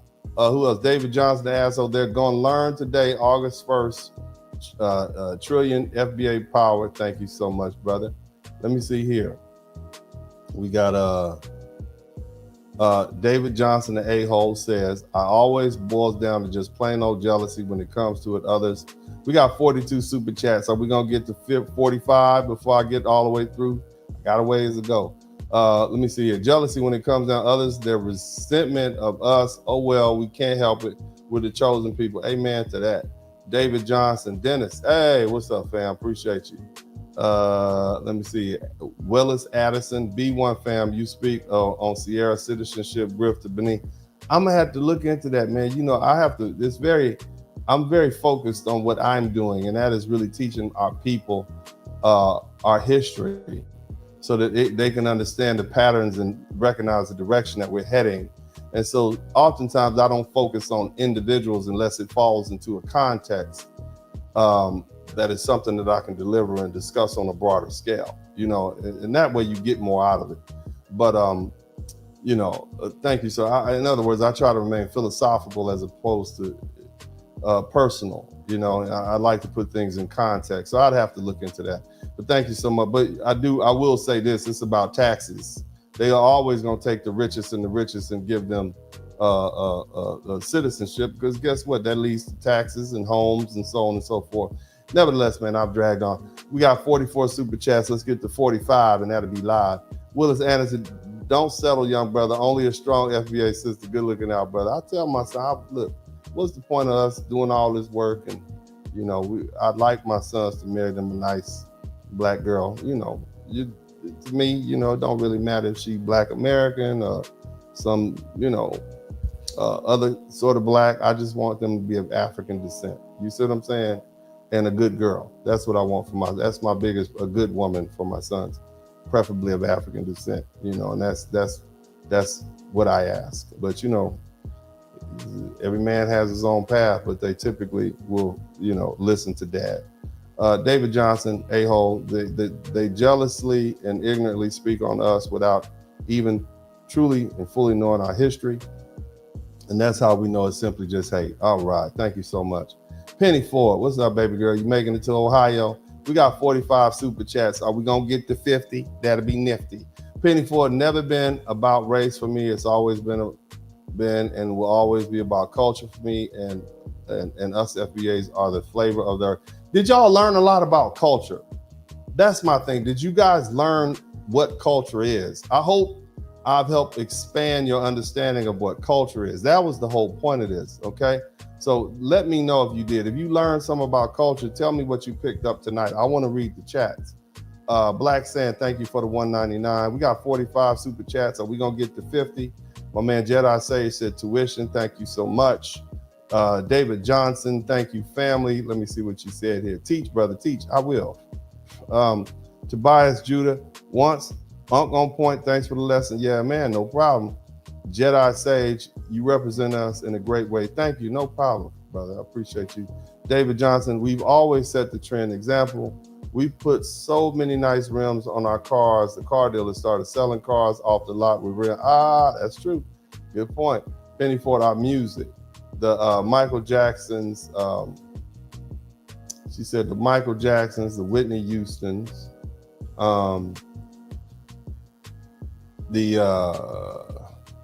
let's see here, the Stevie Wonders, etc. music that the world loves comes from the very specific struggle that our people fought and survived and must be respected. Ain't that the truth? Yes, that's right. JW, thank you for the super sticker. David Johnson, when Africans say we're lazy, they work harder. That's just them virtue signaling to their white daddy saying, pick me, desperate people are dangerous. That's true. A very good point. Yeah. Willis Addison, we are the bridge that connects all to morality. Yes, we are. John Hill, 1999 super sticker. Thank you so much. Trey Hard, thank you so much for the super sticker. Also, Eshra Reborn, thank you, Dennis, for acknowledging Black women's contribution to survival of our people. Oh, it was absolutely crucial. I mean, you know, anybody, I don't care who you are, is that we wouldn't be here if it wasn't for Black women. The strong, independent, I don't need a man adaptation was just saying, well, I ain't got a man, so I don't need one. Because I got to say I don't need one, even though most women want a man to help bear that burden. They had to do what they had to do. What would she do? Abandon her children, let her children die? Let the community die, let her loved ones die? She had to do what she had to do. And, you know, that's just something we got to deal with. That's something that's cultural. It's an adaptation to the environment. It is what it is. And you know, we have to just recognize that. But what's going to happen is Black women are going to be, what's the word I'm looking for? Validated. They will be, once all these other women have to fill the role of strong, independent, and don't need a man because they can't get a man because men don't want to marry them and they by themselves, you know, black women will be vindicated. Somebody type vindicated in the chat room. It's coming. Winter's coming. But the thing is, black women can deal with winter if they raised by other strong black women. You understand me? They'll make it happen, like they always have. Review, but some people are gonna be out in the cold. These women who are used to, you know, having patriarchal men tell them what to do, take care of everything. It ain't gonna be a nice winter for them. They're gonna be in the streets.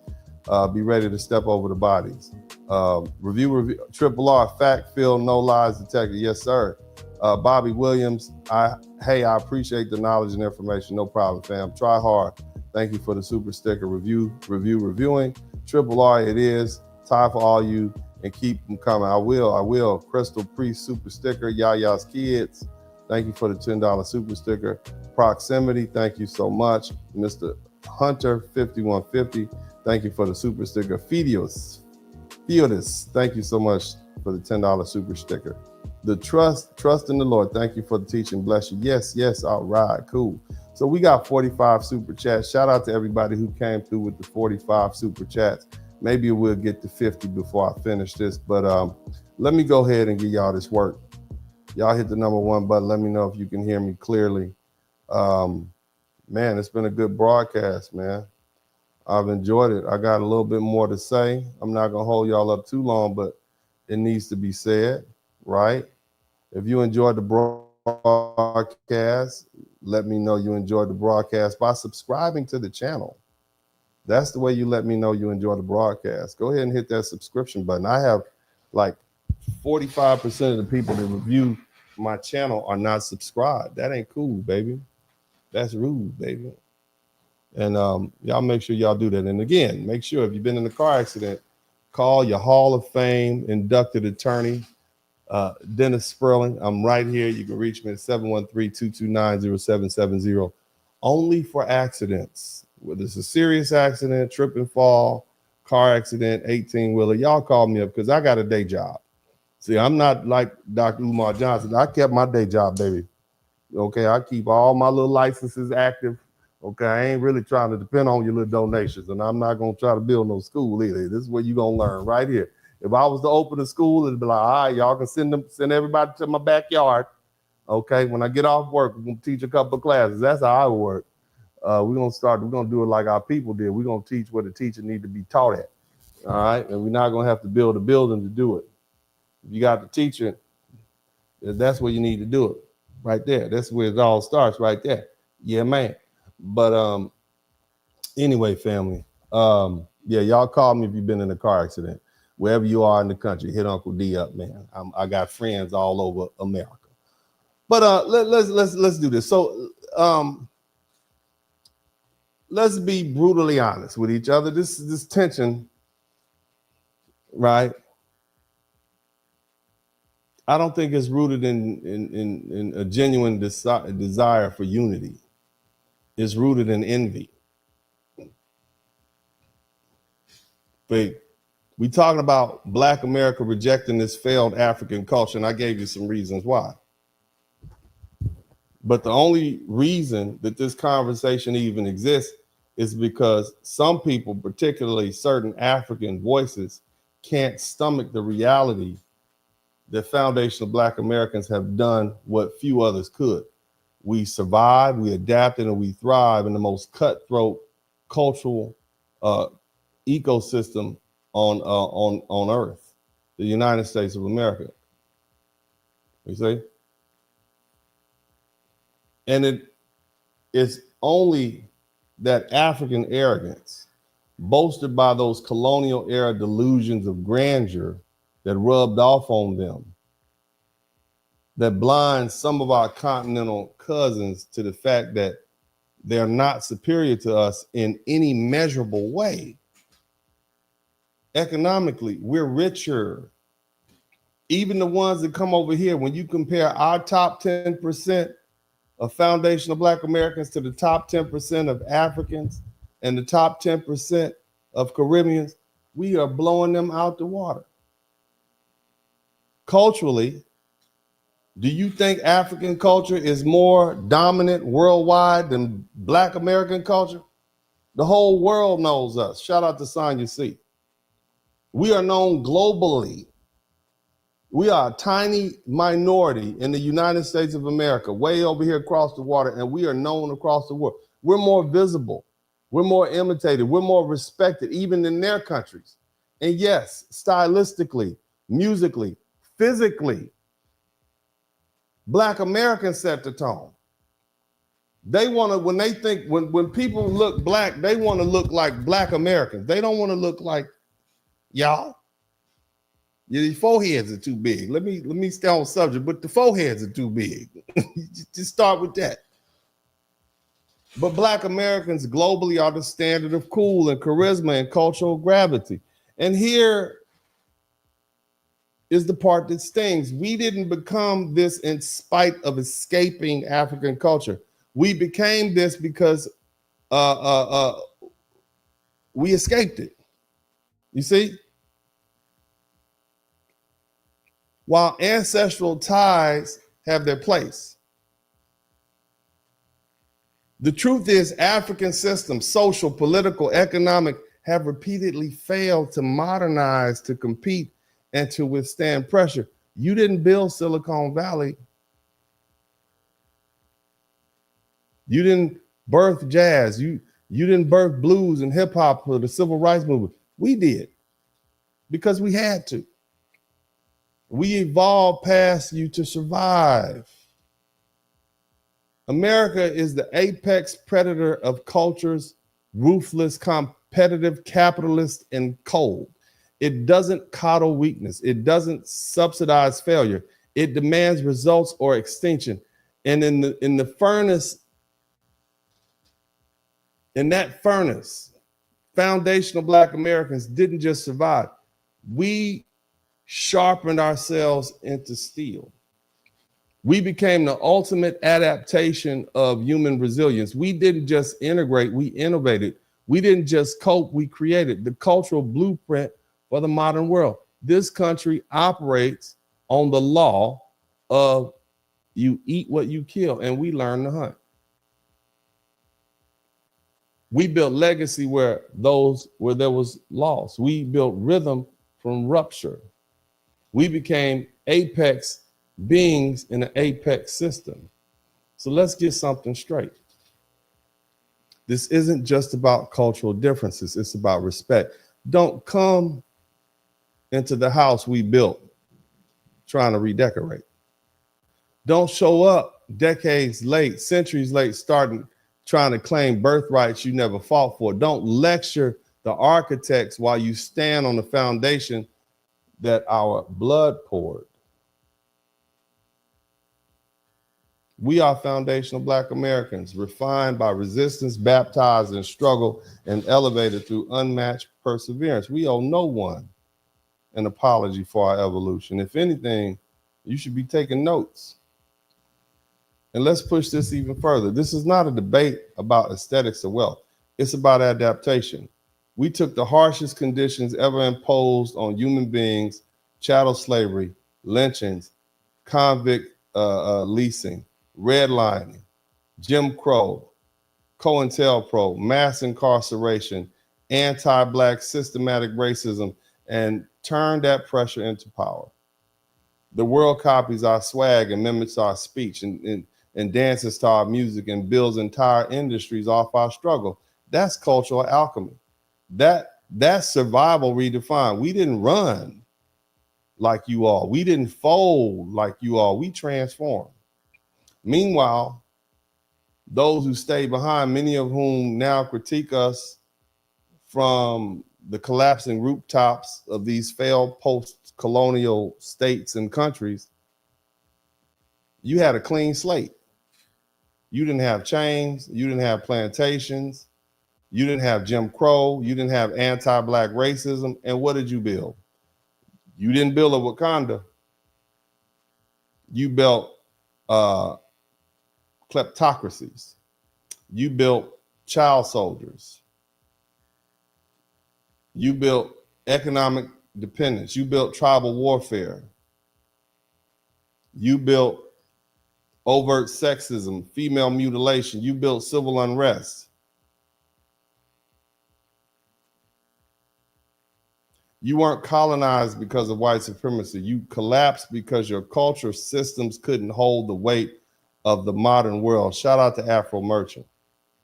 And now you're fleeing those failed countries that you messed up. And you come to our doorstep, the very country built by our labor and our intellect and our ancestors, and you dare insult us. No. No. Not gonna happen. Let me remind you again who built this. Not just our labor, but in law, civil rights. That was us. Voting rights. That was us. Affirmative action. That was us. Desegregation. That was us. HBCUs, Black Wall Street, the Harlem Renaissance, Motown. All of it came from our blood, our brains, and our boldness. We didn't inherit this position. We earned it. We fought for every inch. We reshaped the entire cultural and legal landscape of America. And now you want to ride our wave without respecting the current? You want the benefits without understanding the burden? Absolutely, positively not. Let me make this plain. Foundational Black Americans are not anyone's stepping stone. We're not your cultural ATM, diaspora. We're not your scapegoat when you fail to compete in this ruthless American environment. You benefit from our work. The real, very freedoms and access you enjoy here exist because we bled to make them. The least you can do is show respect. That's all we were asking.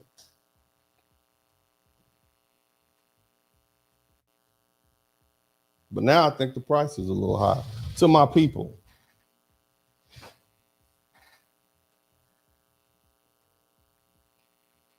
now is not time to shrink or apologize. It's time to rise. Because see, these people are not just coming for our names or our culture. They're coming for our legacy. And let me be perfectly clear. I, Dennis Spurling, the Blizzard King, will not allow our identity to be hijacked or erased, not on my watch. And I hope you stand with me on that. We endured slavery, we endured segregation, we endured state-sanctioned genocide just to hand our legacy over to a bunch of opportunists and cultural colonizers in blackface? No, hell no. So from this day forward, let it be known we're drawing the line, we're reclaiming the narrative, we're defining our space, we're setting the cultural standard. And if anyone has a problem with that, you're more than welcome to leave. Leave our country and leave the house the foundational Black Americans built. Let's settle this once and for all. We don't want your African culture.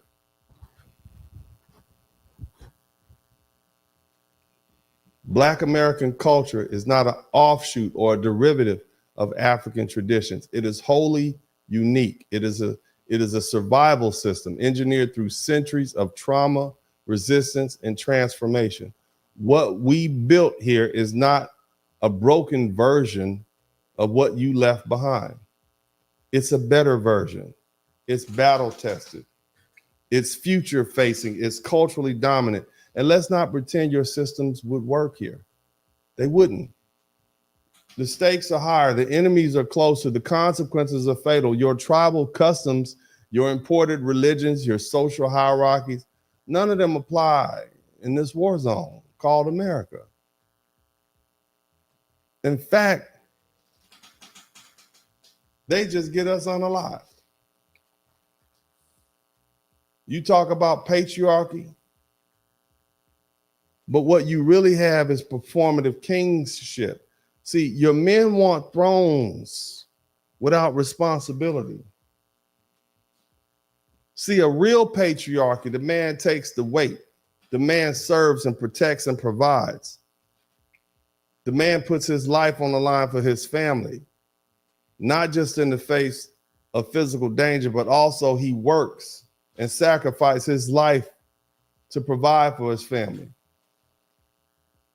All that African version of patriarchy does is keeps women working while men pose.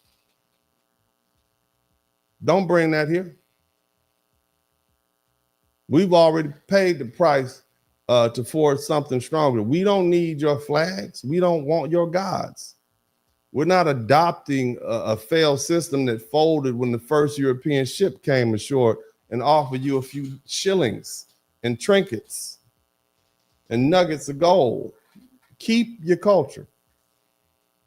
If it works for you over there, so be it. Don't bring it over here. And especially expecting us to kneel. We already saved ourselves. And we intend to keep it that way. This is Uncle D. I love you all, as I always said this time. I'm out.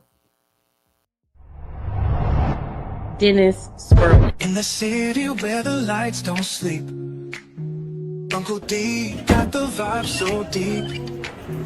Representing men strong and free. Here in Lukeville, we are quite literally in the middle of nowhere, 2.5 hours to the closest major city. Where the rhythm flows, black men rising, that's how it goes. Uncle D got the truth to show. In his heart, that's where the fire glows.